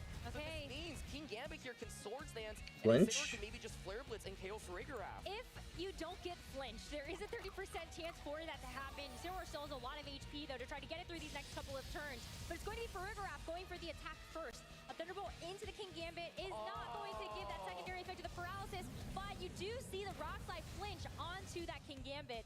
Still not a terrible turn, though, for Hirofumi, as you end up getting the KO onto the Furigraph. Yeah, but I think the thing now is, like, the whole question was always, well, how do you beat Tyranitar, right? Sneasler is the answer for it, but Sneasler wasn't brought into it. Sinistcha is your other answer into it, but it went down so quickly. Yeah, I think Wolf loses this. King Gambit been able to get a Swords Dance off there? I think it would still be in Wolf's favor, to be honest, because Tyranitar should still outspeed the King Gambit and just go for low kick into it. But with the inability to get a Swords Dance off there, I think Tyranitar should be able to win this game.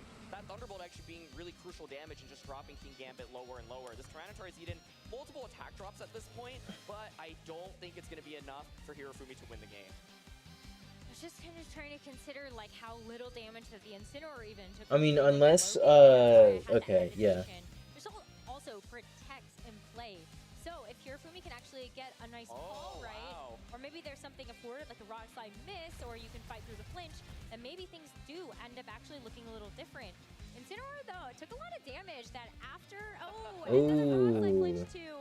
Never mind, I spoke too soon. It just looks like Incineroar is going to go down to another Rock Slide on the next turn.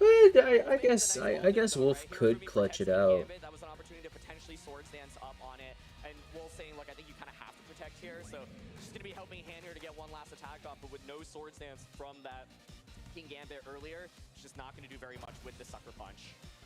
It's just going to be roughly a quarter of the total HP of this Tyranitar, and the low kick finishes it off.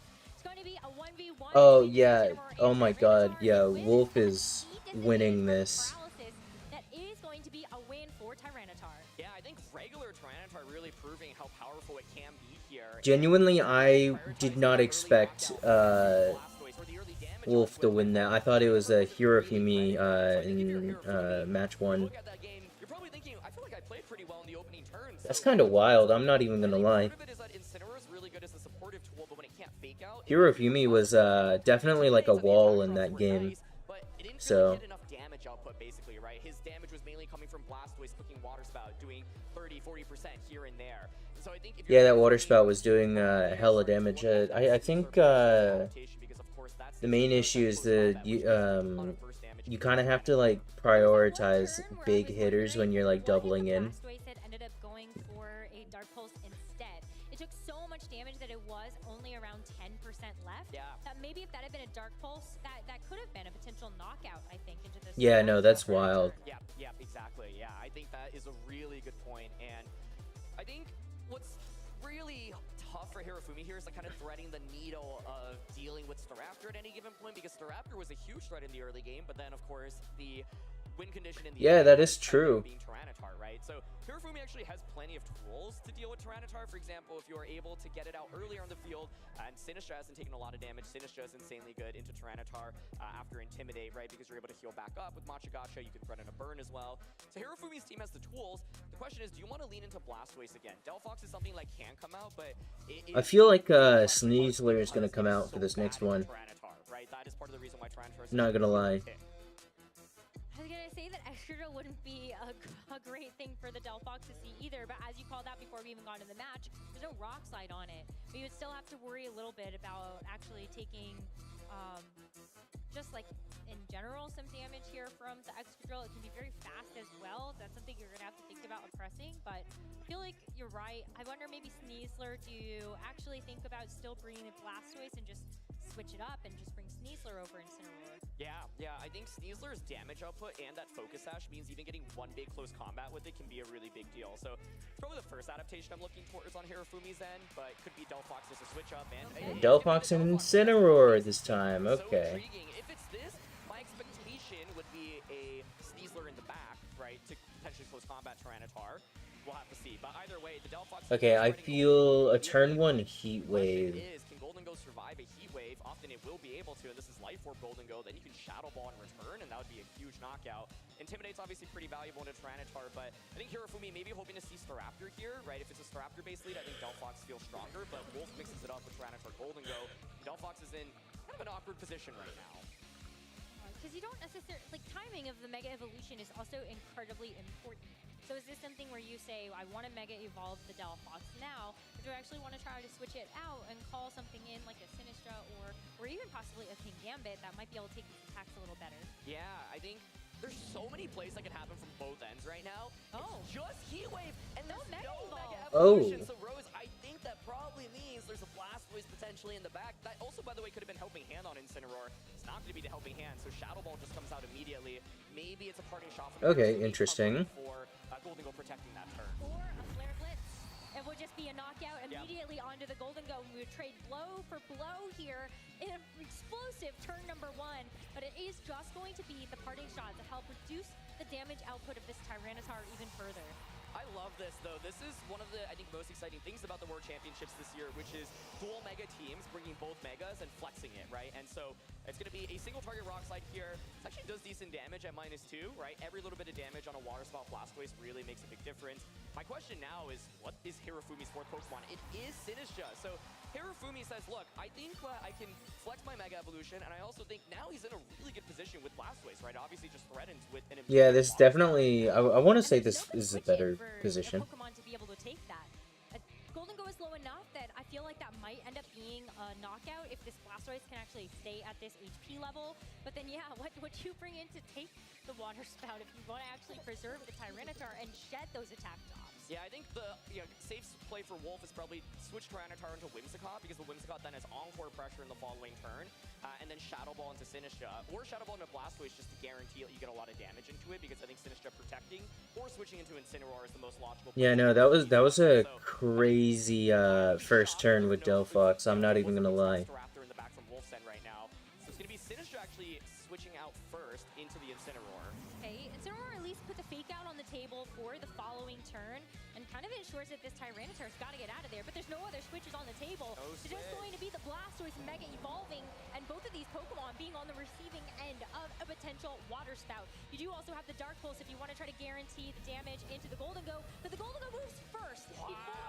Huge damage. It is going to turn it down to 19%. These Water Spouts are going to be pitiful, but it's a Shell Smash instead. That's going to help increase the speed of this Blastoise at an expense of its defense and special defense. Yeah, but I think, it's Rock Slide, but doesn't miss. It misses the Incineroar, but it still connects onto the Blastoise. 2%. Oh my god. Down at the end of the turn. Yeah, that critical hit was huge. I think definitely a lot of things going in Wolf's favor. I don't think he That's crazy. Holy. But I think that's just game over, honestly, on the spot, right? Because Hirafumi's entire gambit here was let me try to get the Blastoise set up and sweep with it, but it does risk, of course, eating up that critical hit. And so Wolf makes the right call there, saying I am going to just Shadow Ball into the Blastoise slot, saying if you switch into Incineroar, I guarantee the damage. And yeah, I think if the crit doesn't happen there, the Blastoise does get set up, and then the following turn, you just switch Incineroar into Sinistra, heal back up on Water Spout. But now, I just don't think there's enough damage for Hirafumi at this point. I agree with you there. There's not really a great way for the Sinistra or the Incineroar to hit this Staraptor either, which still has the ability to Mega Evolve. Another KO for Wolf Blink as the Sinistra is set packing, and now it's just the Incineroar on an island. Wolf Blink is about to close up this game 2-0 to take a win in the first round of the for World Championships. And it goes to show basically how thin the margins can be sometimes with these setup-based teams, because you often feel like you're going all in on whatever Yeah, no, you're trying to set that up. was I really a like crazy game too. I'm not even gonna lie. Here. What's tricky is like going full commitment on turn 1, right? Because it could have just been helping hand heat wave, try to knock out gold and go immediately. Probably be a very different match if that happened. But if you go helping hand heat wave, don't Mega Evolve Delphox, well then the Delphox is threatened by Tyranitar, just giving them a ton of damage. And here we go. Wolf Blick will win his very first game on his return to the world stage against one of the game's best in Hirofumi. Really was an amazing match to watch to kick off our World Championships. Especially when a lot of the match, you know, you were talking about it during game 1, there are a lot of obvious plays that we may consider to make, just given the board state that we see in front of us. But you gotta think several steps ahead. Are they actually going to be seeing the same obvious play? Do you want to try to play around that and go for something different? And I feel like that's what we saw on many of these turns. And I think this was a set where it felt like Wolf already was kind of in the advantage, and then, you know, Thunderbolt Para and the critical hit just bring it way too over the edge at that point, where it felt like Hirofumi was already trying to play from behind in both of those games. And I think, once again, like, it is so... Yeah, definitely, there was some luck going on there. Either way, that was a solid first game for VGC. And Blastoise doesn't have that much damage, and Sinistcha can switch back in. It suddenly becomes a completely different ball game, right? And so for Hirofumi, he was looking for the perfect opportunity to get that Shell Smash off. And yeah, I really would have loved to see how that would have played out without the crit, because I think Wolf likely had, you know, Whimsicott Staraptor in the back. The Whimsicott could still be able to set up a Tailwind, right, and kind of match the speed from Blastoise. And Staraptor, I think, would still be quite difficult to deal with. And so, yeah, I felt like it was still probably in Wolf's favor before the crit, but then the crit just, like, instantly wins the game. And it's kind of the principle of being able to, you know, get multiple attacks off into your opponent if they're constantly making these switches. Yeah, and you see why that forfeit came through at the very end of that second game. Yeah. Was going to be on the receiving end of a Mega Evolved Staraptor with close combat, and then also the low kick from the Tyranitar, and that is definitely enough to get that KO. So Hirofumi just knew the writing was on the wall, but that's still a great set to start off our day. Yeah, I think one thing that is, you know, so tough about this format in particular is, like, the players are so good, and so it feels like any little bit of variance here and there can all, like, I wouldn't say it made or break this set at all, actually, because, like I said, I think, like, Wolf had a pretty monumental advantage. Yeah. 1700. Where it's like even one flinch, one crit, you know, can often just be the difference between having it, like, the game being somewhat neutral or to like completely blowing up, right? And so I think that Hirofumi's team is one where you ideally want to get set up with your Pokemon, but he basically never got the chance to set up. And part of what Wolf did really well in that game was saying, look, any opportunity that you have to potentially set up, I'm going to potentially look to scare you, right, from that. And once again, the Farigiraf to block the fake outs and the Whimsicott to be able to switch in at any point and potentially encore you is really scary. Yeah, just really did make that Incineroar feel so much less useful with those fake outs being off the table. You never know if that Farigiraf is just going to switch in, even if it's not on the field. That's going to do it for us for round number 1 of our World Championships. We've got our analysts on the other side to break this match down even further. Thanks so much, Rose. Thank you, Aaron. What a great round 1 there. Looking at the pairings when we got things started, Lee. We couldn't ask for a better one, could we? See Lee versus Hirofumi. We said, yeah, no, that was wild. We were like, well, I guess after this round, maybe we just go home. You know, that's it. That's the World Championship finals, all done, wrapped up. Let's call it a day there. But what a way to start things. So explosive, wasn't it? Yeah, it was, and kind of the nature of those sort of teams as well. We saw Hirofumi with that kind of, you know, the setup orientation that they've got. Yeah. Wolf really managing it very well, but Wolf picking some really interesting choices in team building around that Staraptor, that solo Mega. We see so often throughout this format where players are kind of going for dual Mega, but Wolf really confident in putting all their eggs in one basket with that Mega Staraptor, and it got off to a flying start. Flying start. Haha. So, yeah, one of us did it. 100%. That's a Charlie influence. That's the Charlie influence. Charlie, if you're watching back home, it's all. Hey, Charlie. So, I understood that reference. That was a quick round, right? Let's take a little bit more time, I think, to have a look at kind of like the team preview, the teams that these two trainers have been using, because I know no doubt that we're going to see a little bit more of both of these trainers back, as we go through this tournament. And I think there's some interesting things to look at as we get to our first clip here of the of the two teams that we're breaking down. Now, Wolf is running a really interesting, sand composition. Now, usually we see that with Star Mind you, Raptor we've and not also seen with the, Excadrill. Mega Tyranitar, but Wolf's taking this team in a completely different direction. Yeah, and I really love it actually, because there's a lot of different intricate choices within that composition as well. You've got the Expert Belt on the Excadrill. We'll explore that in a little bit, but like you say, I think when on face value, is this team going to struggle against some of the bigger kind of comps in the format? Yeah. Well, he's got a lot of tools at his disposal there because of the Frigoraph. Like you say, really great against what Hirafumi's bought. You need that fake out setup to allow things like the Blastoise to get that Shell Smash. So straight away, that's out the question. And even in future games where Wolf may not lead with it, you've always got that kind of lingering question in your back of your mind. Do I commit to the fake out to try and get this set up? Or am I going to just fall apart because the Frigorap's going to switch in, right? Exactly that. So I mean, well, let's get back to the team preview here. So we had Wolf on one side, and I want to highlight like a couple of things here on this team. The first one that I want to actually go through there is this item on the Excadrill, right? We've got the Expert Belt here. Now, this is an item that we don't Expert really Belt's see kind of too often. crazy. I ain't even gonna lie. Compositions of Excadrill. A lot of the sand compositions that we're seeing with Mega Tyranitar usually really like to see the Focus Sash on the Excadrill. It's one of those Pokemon's like, it's so easy to get knocked out, right? Yeah. But instead, Wolf deciding like, hey, I want to get this extra little bit of damage here. But not only that, you've got the high horsepower, but you've also got the Earthquake here on the Excadrill. You've got that choice, like, am I going for that solid ground type coverage, the one that hits into a target? Maybe I'm next to the Frigoraph, maybe I don't want to knock out my Frigoraph with the Armatel, right? But then if you need that spread pressure, if you need to get through a Sinister redirecting, etc., you've got the capability there.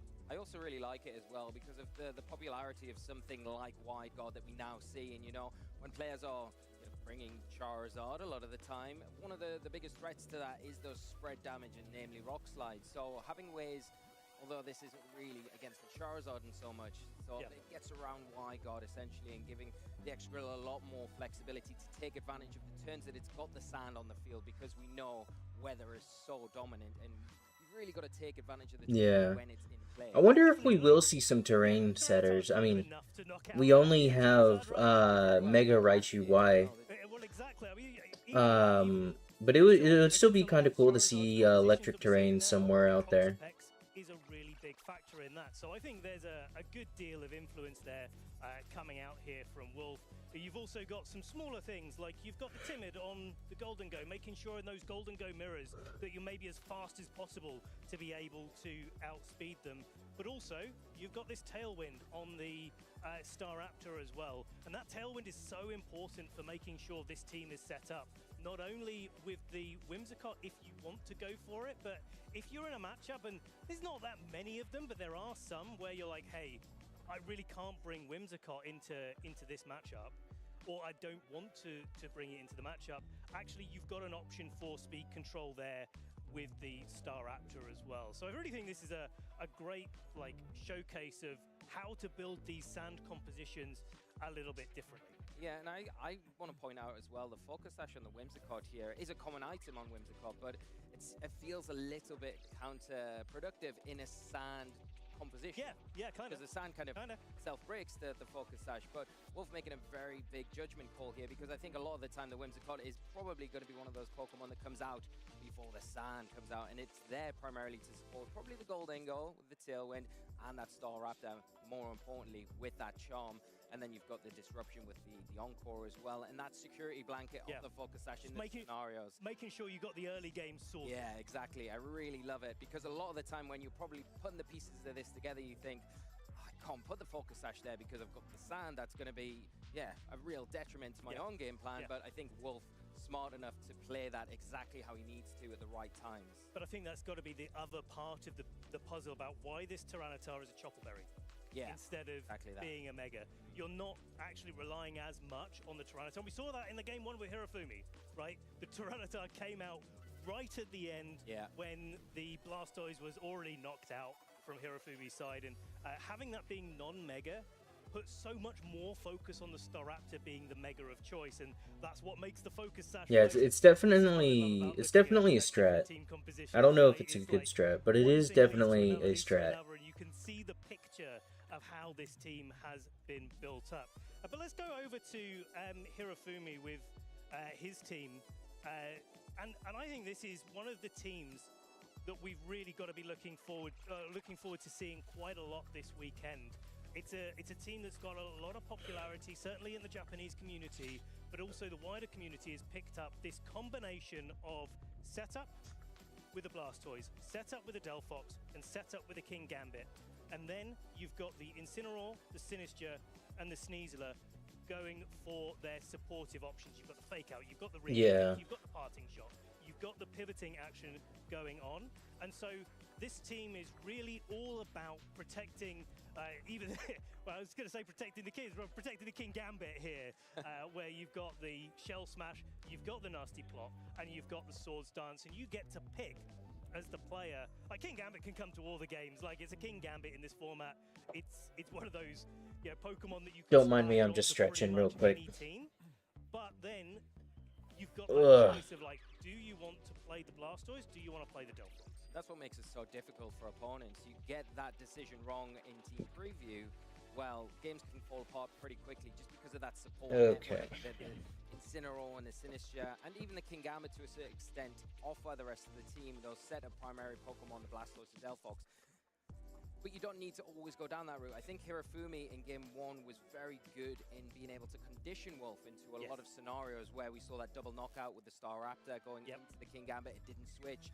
And then the Brave Bird comes out, not the close combat. Yeah, and then the Whimsicott going down as well and put Hirofumi in a really strong position.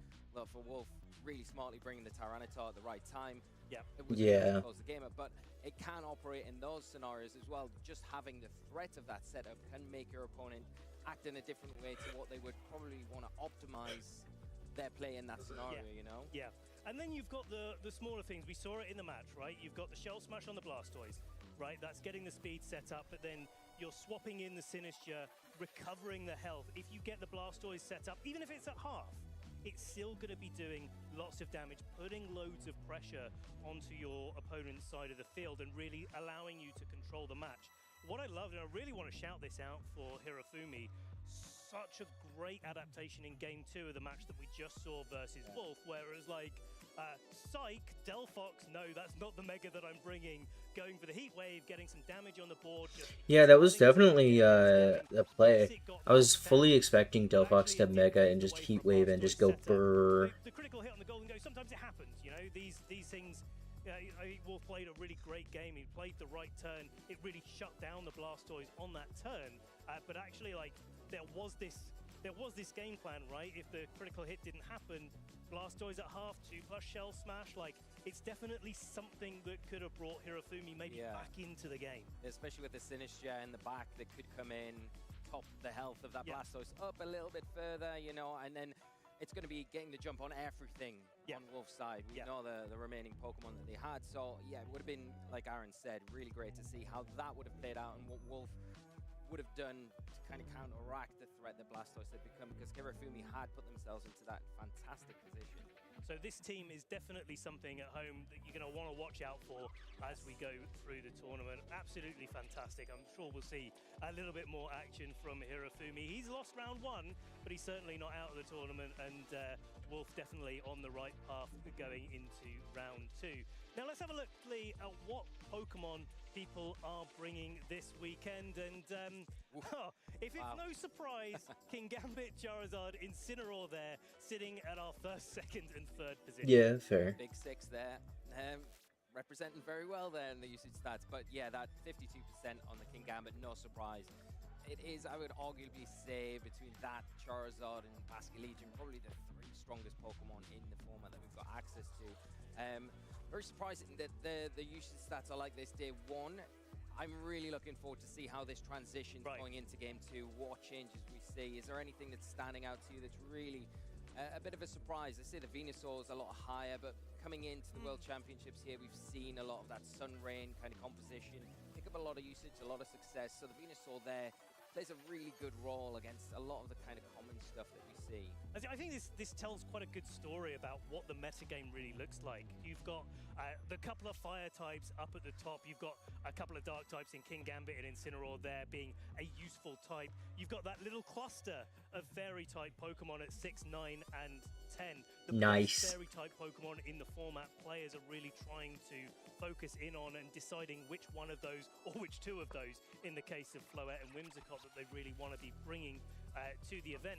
But then you've got the couple of strong grass types, and then the sort of line of supports that we've got up the middle with Incin, Sneasler, and Farigiraf, with Sinistra as well, obviously to go with that. And I think like it really does speak to the centralization of those tools. Like those tools are some of the best that we have in the game, and no matter what type of team that you're running, those support tools like Farigiraf, Sneasler, Sinistra, Incineroar, and Whimsicott always seem to sort of gravitate their way towards making a slot on your team.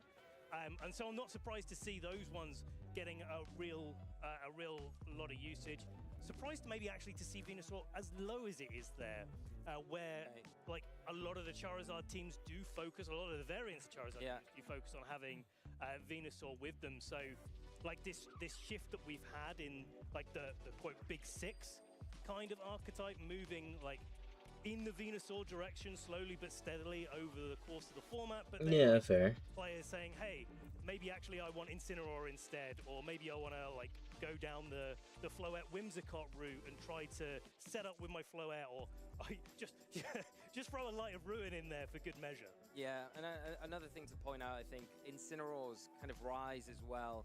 It would be no surprise to people more familiar with the circuits from previous years, but I think Incineroar probably started out this format not the most used, but it has become one of the more staples on these teams because of just the ability, time and time again, with the ability to just support well, be an offensive threat when it needs to be, and just probably one of the best. I don't know if anyone knew at home, Incineroar's kind of a good Pokemon.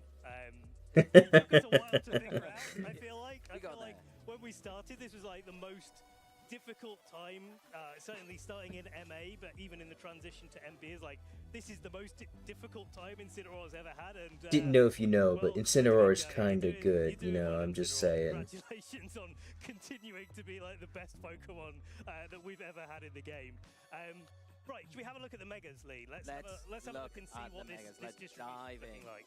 Right, so Charizard we knew was going to be kind of on top, Mega Floette there. Okay, yeah, your typical spread. Drop off there down to Mega Staraptor, which has seen such a rise in usage since its introduction in MB. I feel like we had that period of time where we were all like, hey, new toy syndrome, let's see how we can have a little bit of fun with Contrary and side parting shotting, side charming. That hasn't necessarily gone away, but I feel like players have really matured in the way that they're approaching, certainly into the World Championships, how they're piloting their Mega. Yeah, there's that Raichu way, okay. You know, to start out with, they were a bit more glass cannon-like. Now we're seeing them probably get a little bit more towards that defensive side, just so they can stick around on the field a little bit longer. Some iterations are relying on Roost as well to kind of prolong that longevity and allow the Staraptor to perform those roles that it needs to a lot longer on the field. But I love it. It's one of my favorite Megas that was introduced in the MB format, the Contrary ability. It can be a hindrance sometimes because we've seen the adaptation. A lot of players, you know, will then start putting swagger on their Pokemon. If they've got a slot free, just to be able to kind of lower that attack rather than boosting it, and that can slow it down. And I think it forces a lot of conditions as well, where players, if they have got access to Intimidate, you're almost forced to lead that out in the early stages before it Mega Evolves, so you can get that all-important Intimidate, which opposing players can take advantage of. And then you lead with King Gambit. Yes, next to and it. You're laughing, it's great. I'm looking at it a little bit further down the list there, just a couple of, I think, honorable mentions there. The Mega Raichu Y, usually as a partner to Mega Staraptor, that's been a team that's been rising in popularity. I'm certainly excited to see how trainers are using that combination, because I feel like that's a team that really does require the world's caliber level player to be able to pilot effectively. And then, you know, we've got a great turnout for Mega Aerodactyl, even just equaling Mega Blastoise. Mega Gengar has been a Pokemon that has been on many people's minds. Yeah, To the true. World Championships. You have got to I mean, be Perish on Trap. another level to be able to pilot Mega Gengar at the World Championships in this format of thing. But 10 years ago, Wolf Glick did exactly that. Right, he was able to win the World Championships with it. We know that he's not running it this time round. But it's certainly on a lot of people's hit lists. Yeah, I think out of all of the megas that we're showing now, I think Gengar, for myself, has probably got the most potential of the lower down ranked ones to potentially win the World Championships this weekend. It's so good, so versatile, but you say there is a high ceiling, the skill level with it. But if you've been playing it in the run-up to the World Championships, maybe you've achieved that level and you're bringing all of the action here this weekend in San Francisco. And I'm really interested to see Mega Swampert. You know, we've got such a high usage of Mega Charizard and that Sun, but Mega Swampert... Yeah, Swampert might be pretty good. I don't know. How hard it hits with those big muscles that it's got. Big muscles. That's what Big we're going to be doing muscles. all weekend, trainers. Now, we've got a little bit more round one action. So we're going to throw it back to our casters to see our next match here on stream. Round one, the round so nice, we got to broadcast it twice. We had so many incredible matchups out in the field that we couldn't resist showing you an additional one after that quick 2-0 win from Wolf Glick. That should be a lot of fun here. You know, you enjoyed rounds 4 a few months ago, so now we're going to try rounds 1. You know, no tournament other than the World Championships, I think, where you enjoy seeing multiple rounds. Ooh, I wonder what the finals battle set is gonna look like. Absolutely, and so I am thrilled that we are going to be able to see our two competitors in our second round 1 match of the day. It is going to be here on stage, our 2014 world champion from Korea, Sejun Park, is now back here in San Sejun Francisco, Park, let's go. competing against our globally ranked #1 in the championship points ratings, Juan Salerno. This should be an extremely exciting match. No, Actually, Scott, Raichu. the last Okay, time you interesting. and I cast together was that 2014 World Championship that Sejun took all the way. Yeah, fun throwback, right? Sejun seemed to look a little bit different this time, where you know, he was really pushing the meta in that 2014 tournament with that Pachirisu team that is so famous, and particularly kind of with Mega Gyarados as his main attacker. Here it's a little bit more one of the standard competitions. You know, if you're looking at those usage stats at the analyst desk there, this is why these two teams in particular have really driven a lot of the high usage of those Pokemon. On one side of the field, you know, we have the big 6 with Juan here, where it really is kind of just like, hey, this is the strongest group of Pokemon you can select in this format, kind of, regardless of the metagame.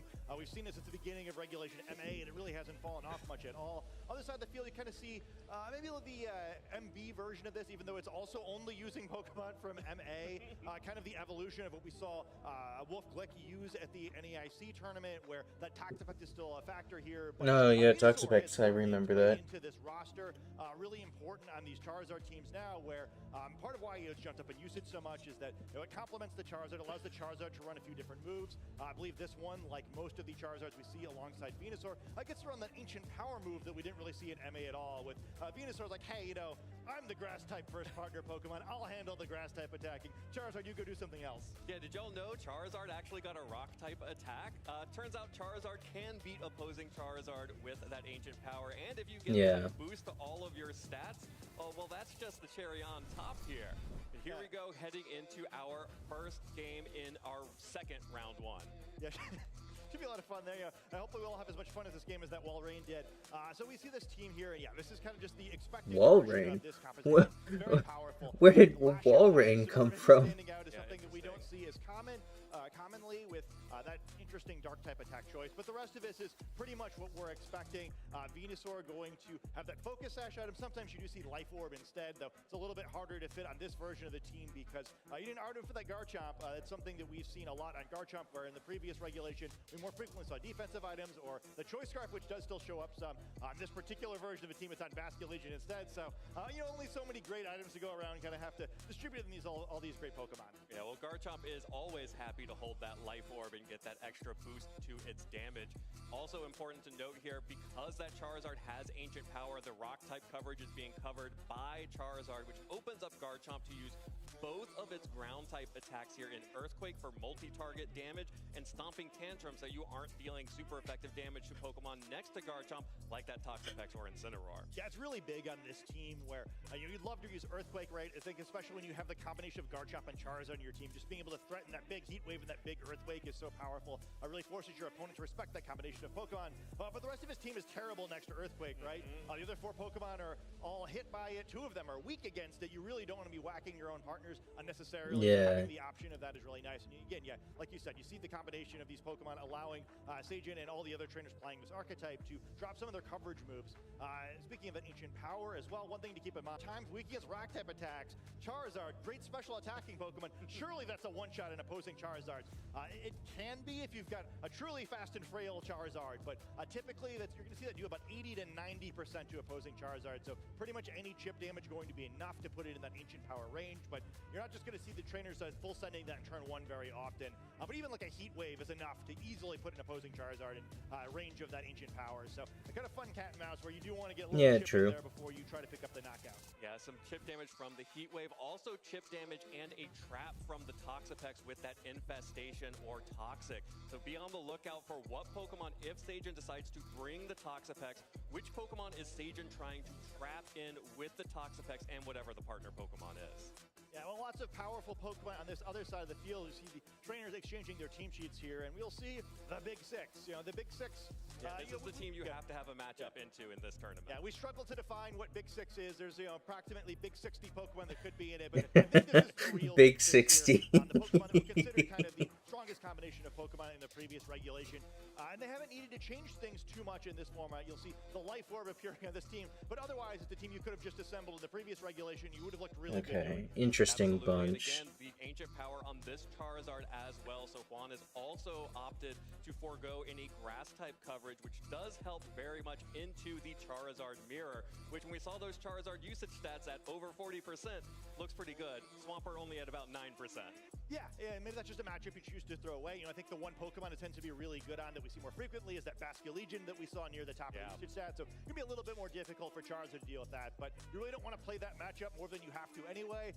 There's lots of ways most teams can get Basculegion to be faster than Charizard, and even with the Sun Up, Wave Crashes, if it's not a one-hit knockout, it's very close, so you really don't want to be taking that anyway, preferring to have your friends help you deal with that particular Pokemon. Well, like we mentioned, Juan Salerno is the #1 championship points leader in the world heading into this tournament. And he has done it by playing extremely well and extremely consistently. And a team like this Big Six team, gives you so many different options to always stay in the game. You're almost never out of the game completely when you run a comp like this. I think options will be really fun to watch how these Pokemon are trained throughout the course of this set. Many of these really popular teams we see are pretty tough to customize, right? Like maybe change a move here or there, but Pokemon need to be fast, they need to be bulky. Big Six, you can kind of do whatever you want. There's a lot of different freedom you have as a team builder, and I think that's really great for a trainer like Juan. Well, here it is.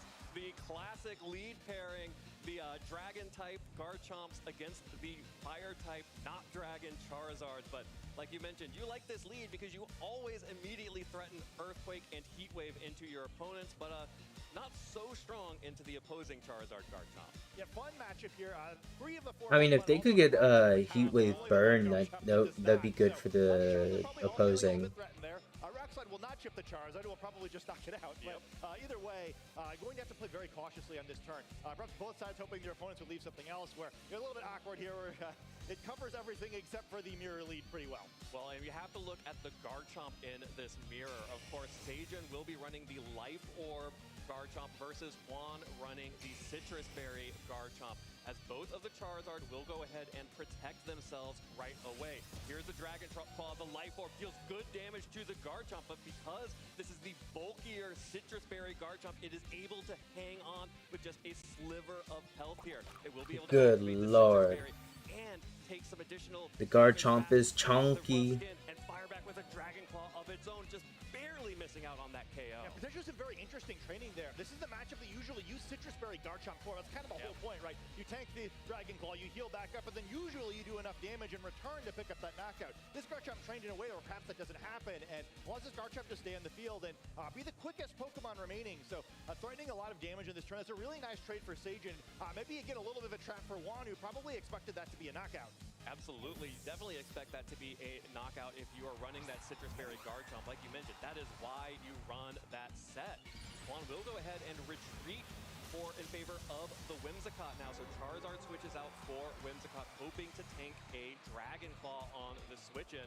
But Sage is just going to go immediately for the Mega Evolution on his own Charizard. Juan will go ahead and protect Garchomp this turn, trying to get in a position where a Tailwind might allow that Garchomp to do something on the next turn.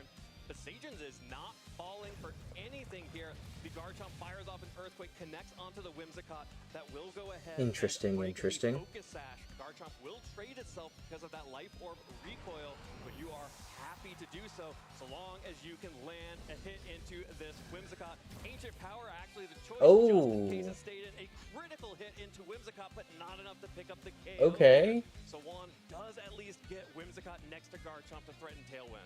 Yeah, maybe get the wrong low percentage roll there where, instead of getting the Ancient Power boost, it's the critical hit.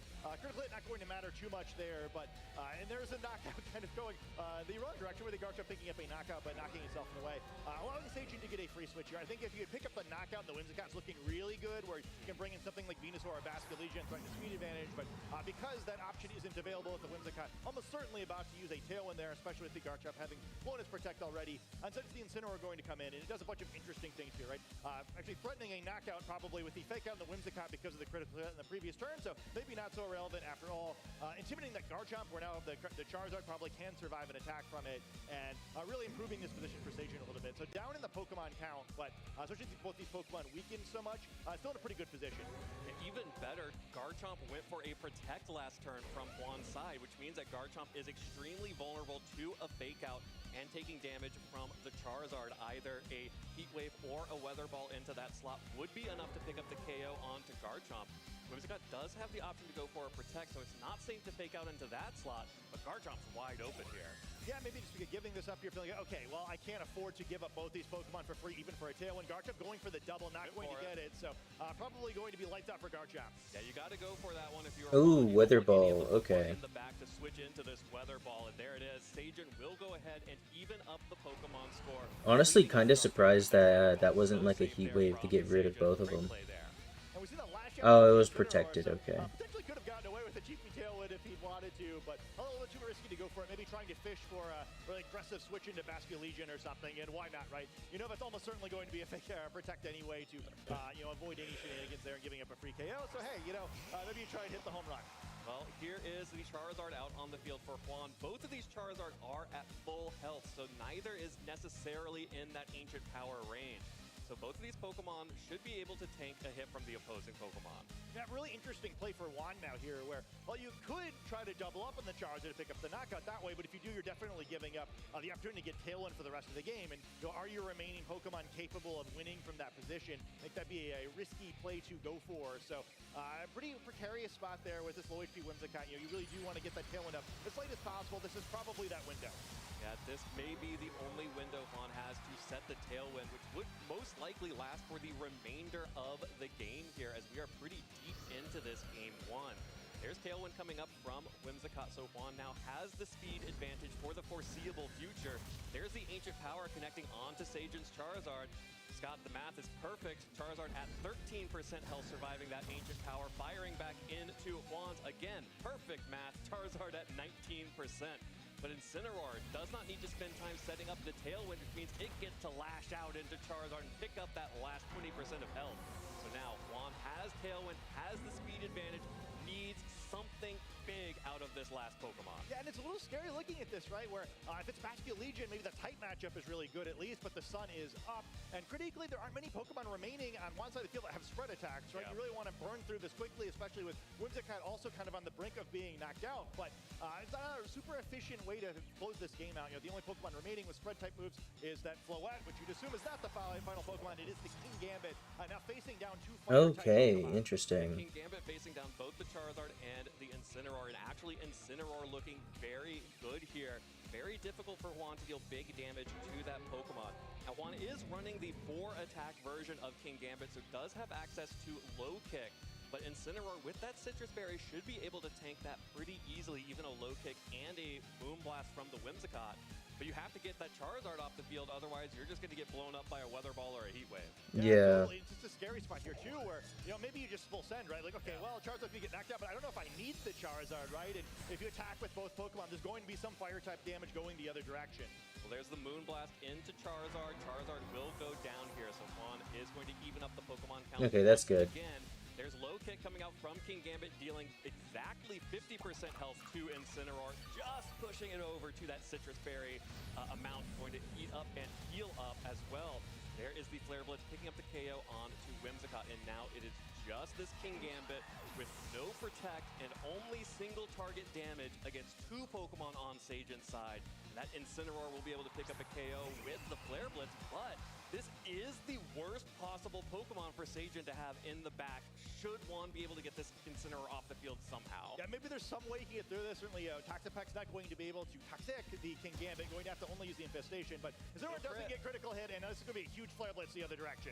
No crit coming out from the low click. Here comes the Flare Blitz. The Akaberry will help protect the Kingambit a little bit here. Only takes about 50% health, but that is all that Toxapex needs. It just needs time. Incineroar hanging on with 5% after the recoil is also huge. There's the Infestation, and over time, Kingambit is on the clock. Needs to be able to get a KO on to this Incineroar and onto the Toxapex, and I don't think Juan has enough time here. Yeah, I mean, if Toxapex is good at one thing, it's staying on the field, and that final Pokemon is going to be so threatening here. I'm not really going to be able to do any more damage itself other than that damage over time, but you know, Kingambit's still going to have to invest a turn knocking out this Incineroar here, who otherwise would just pick up the knockout on it, and at that point, Infestation will already almost be done. Kowtow, please. Juan is just trying to see how much damage that Kingambit can deal in. Yeah, I feel like you should have just taken out Incineroar. In the end of this game 1, but gets good information on the Toxapex and gets Sajan to waste a critical hit on the Kingambit right here. But from our 2014 World Champion Sajan Park, he's looking good. Yeah, you know, I think that was a really neat win too, where I think a lot of us like, man, you know, we really love Sajan, like we hope he's prepared enough for this, right? You know, he's, you know, former world champion, he's played in, I think, every form of competitive Pokemon other than BGC Literally since the last every time, form. or since he won that championship, so it's like, oh, you know, like, how prepared is he going to be for this tournament? You know, is he just here to have fun? But I thought he had a really good game plan there, both in the kind of the sequencing of his Pokemon as well, and the way that Garchomp was trained. He was a nice little trap. Probably a bummer if you're Sajan having to show that on stream during round 1, but still a really nice win there. And again, you know, Juan's been incredible. The world leader in championship points. It's not like this is some, you know, not that there are any weak players in the world championship, but I think even among, you know, world championship level players, right? I think most people would say, you know, Juan is a real threat to win this tournament. Player to watch. Great game 1 for Sajan there. Absolutely great game 1 there from Sajan, and I love that you called out that Garchomp's training. That is something that we have been hearing over and over again in the run-up to the World Championships, how important the Garchomp mirror can be, and especially the Citrus Berry Garchomp is supposed to win that mirror. That is the whole point of Citrus Berry Garchomp, and Sajan realizing that I can flip that on its head by investing some more defense into my own, or more hit points into my own Garchomp. Incredible play there, incredible practice in the run-up to the World Championship. Alright, game 2. Here is a adaptation from Sajan. This is the other lead for this team, Incineroar and Toxapex. And this is a pretty good Interesting, okay. Incineroar to catch. Yeah, a lot of things to kind of enjoy here. First, you get the Intimidate out. We saw how well Incineroar did against these Pokemon in the previous game, where resisting most of Charizard's attacks, although, hey, you know, thanks to Ancient Power, doesn't tank it quite as well as it used to. But Toxapex is really the Pokemon to look at here. You know, has the option of trying to Toxic or Infest one of these Pokemon to build up damage, and critically has that Wide Guard to counter all those spread attacks. It's the whole point of this lead combination. Yeah, and Garchomp can only deal super effective damage to Toxapex with that Earthquake. So if Sajan is able to get some poison damage down, get the Toxic going, Oh yeah, Toxic would be good. Juan could find himself I could see Toxic going in on both of them, just to get that chip down. Needs to see what is going on. No Wide Guard from Sajan, which means that Sajan is trying to get damage down onto one of these 2 Pokemon. You can see how important that Incineroar's Intimidate was. Neither Pokemon taking more than 39% there, even though it was super effective damage. And a parting shot. This is disastrous for Juan if that Garchomp is about to get stuck out on the field against this Toxapex. And especially as Garchomp switches in. The 2 levels of reduced attack, and there is that infestation coming down. So Garchomp not going to leave the battlefield, but that does get a little damage on the opposing Toxapex there with the rough skin. It's a really tough position though now, where Seijun got exactly what he wanted out of a turn. Charizard protecting pointlessly there. The Earthquake damage is nice, where at least Juan wasn't afraid to go for that Earthquake despite the possible wide guard. But this is exactly why it was worth that risk, where Garchomp now full health facing down to Charizard at counters, and opposing Garchomp that has had attack reduced so significantly, and that isn't super powerful offensively to begin with because it's that Citrus Berry variant. Toxapex now looking pretty excited as well, where a wide guard would really shut down most of what these Pokemon can do. So great positioning for Seijun, and another really strong game plan we see with this team's other mode. Absolutely. Toxapex is sitting pretty with the -2 Garchomp stuck out on the field. And Charizard, yeah, that Garchomp ain't doing anything right now. either. Of course, Charizard is able to deal good damage with, Weather Ball in the sun. So you just toxic whatever comes out. That Pokemon gets stuck against the Toxapex. Too many options here for Seijun. And Seijun just going on the offensive. Life Orb Garchomp. The important thing was just getting that Garchomp stuck on the field so it could not retreat from this Life Orb Dragon Claw. Garchomp goes down for Juan, and here comes Whimsicott on the switch in. And it's not going anywhere. Yeah. Hey, why don't you hang around, bud? Infestation going to pick up all the damage, going to break that focus. Yeah, it breaks that sash as well, yeah. Temptation there is to play that defensively. We've seen that a lot with Toxapex players.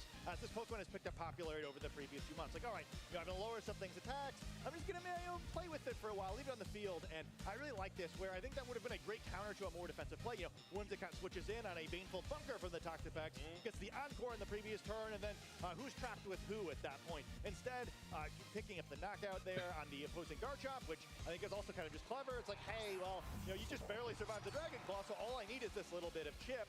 And then now Whimsicott is a Pokemon in the weaker position here. Kingambit going to come in, and at least in a fairly favorable position here where it can do some stuff here, can't be toxic. Incineroar going to be not something you really want to switch in and activate the Defiant, but still not like a fantastic situation for Juan. Seijun really had a great line into this team.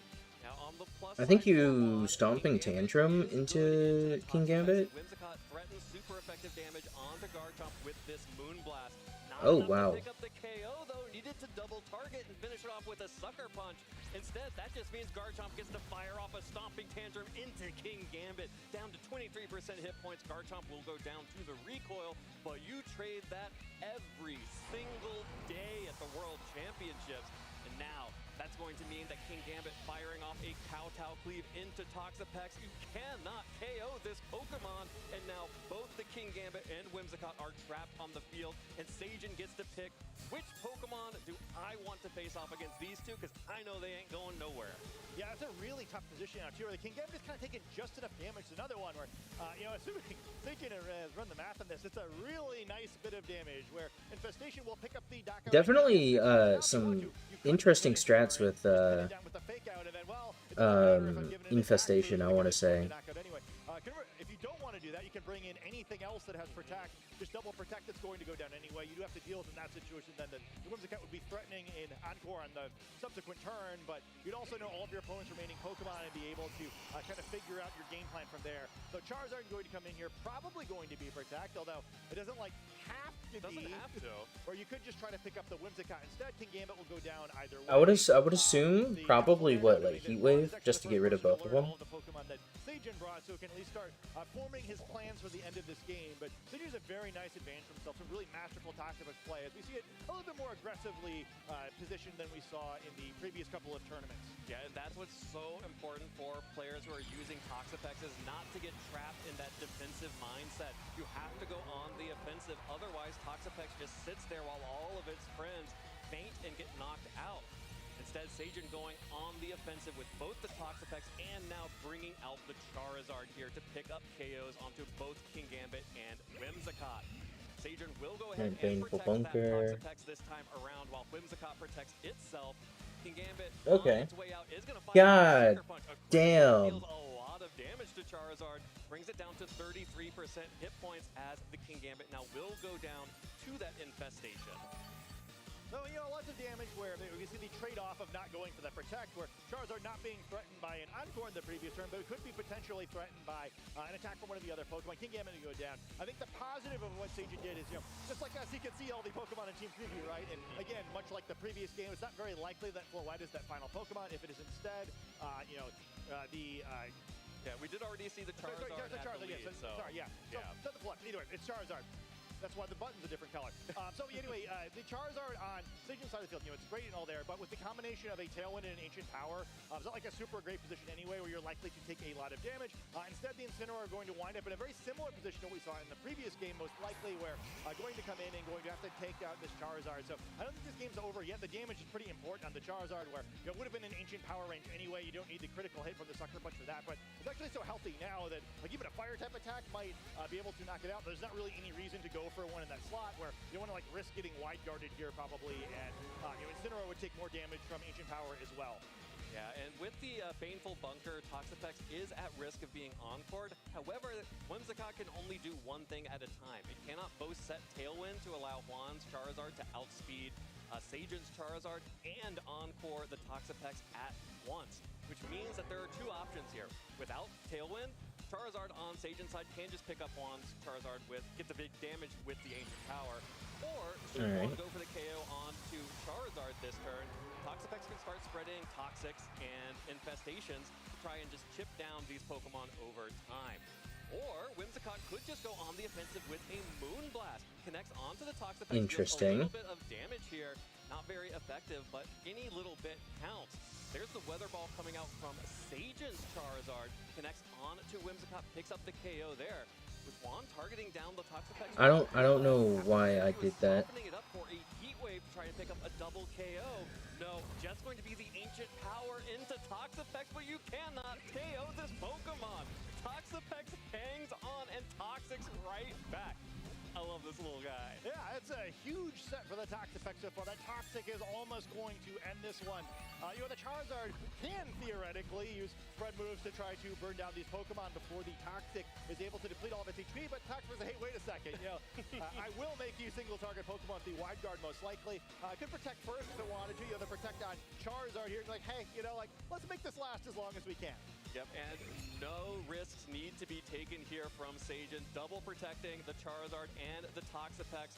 Juan has no options here. That toxic damage is just going to keep ticking up and up and up, locking him out from this game too, meaning that Seijin Park, the 2014 World Champion, is okay, good game one, good game one. 2026. That was a really impressive set by Seijin. Hey, you know, like, yeah, you know, I might be a former world champion, but that doesn't mean you can take me lightly this world championship either. I think a lot of players kind of weren't sure what they were going to get from Seijin this year. I think I would be afraid after watching that set there. We kind of see really impressive lines into that Big Six competition, or composition rather, and I think that's also kind of a really great match to have on stream during this first round because it gives us a lot to think about, right? These are two comps that all the trainers knew they needed to be prepared for going in, and while the Big Six may be the most powerful comp in the terms of stats and damage and kind of having all those Pokemon on the top of the usage stats, the weakness of that is that players have put a lot of thought into how they want to handle this matchup, and Seijin had a really great plan both in Game 1 and Game 2, put Juan in some really difficult positions, especially in Game 1, positions that deceptively looked like they did not mean to superset on that. Not being so, and perhaps this is just what we're going to see Love throughout that. the course of this day for these Big Six players. Other players are like, hey, you know, I didn't come all the way to San Francisco for this World Championships not to have a plan for the most important team. Yeah, if you know this is going to be one of the most dominant team compositions coming into the World Championships, you gotta have a plan. And Seijin knows that. He has not only competed in the World Championships here for the video game championships, he's competed in the trading card game, he's also competed in Unite, he's competed in Pokken Tournament. Seijin knows what it takes to compete at the top levels for all of the pillars here at the World Championships. Yeah, because even the Pokemon Go Invitational, he's caught them all. I mean, yeah, he's such an impressive player. I think maybe the purest fan of Pokemon in the world in that way, where, well, he seems to be good at everything. It must be nice. But it just, what a great set. Must be nice. That's crazy. Going 0-1 is tough, where you're going to have to go a long way from this point until the single elimination force of the tournament without losing more than one more game. But hey, you know, no shame in losing to Seijin. One of the most famous trainers ever for a reason. Absolutely, and showing off here in round one. The Toxapex composition is not easy to play. It is so easy, especially when you go the Toxapex mode, to get stuck in situations where you have no momentum.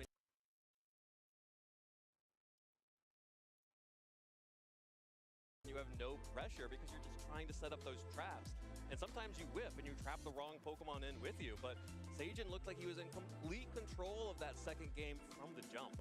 Yeah, I think it's a really difficult Pokemon to pilot for that reason. We were talking about it a little bit during the game, but yeah, it's so easy to kind of get trapped in playing slowly. And I think one of the reasons why Toxapex for so many years just wasn't used in the Pokemon Video Game Championships is that it was viewed as a single battle Pokemon. Yep. Like, oh, that's a stall Pokemon. All you can do with this Pokemon is stall. And some games you can win by stalling, right? Especially against these more defensive teams. But the whole point of this Big Six team is it's doing a ton of damage, and what are you going to do about it? And playing it a little bit more aggressively like that, I think, is the key.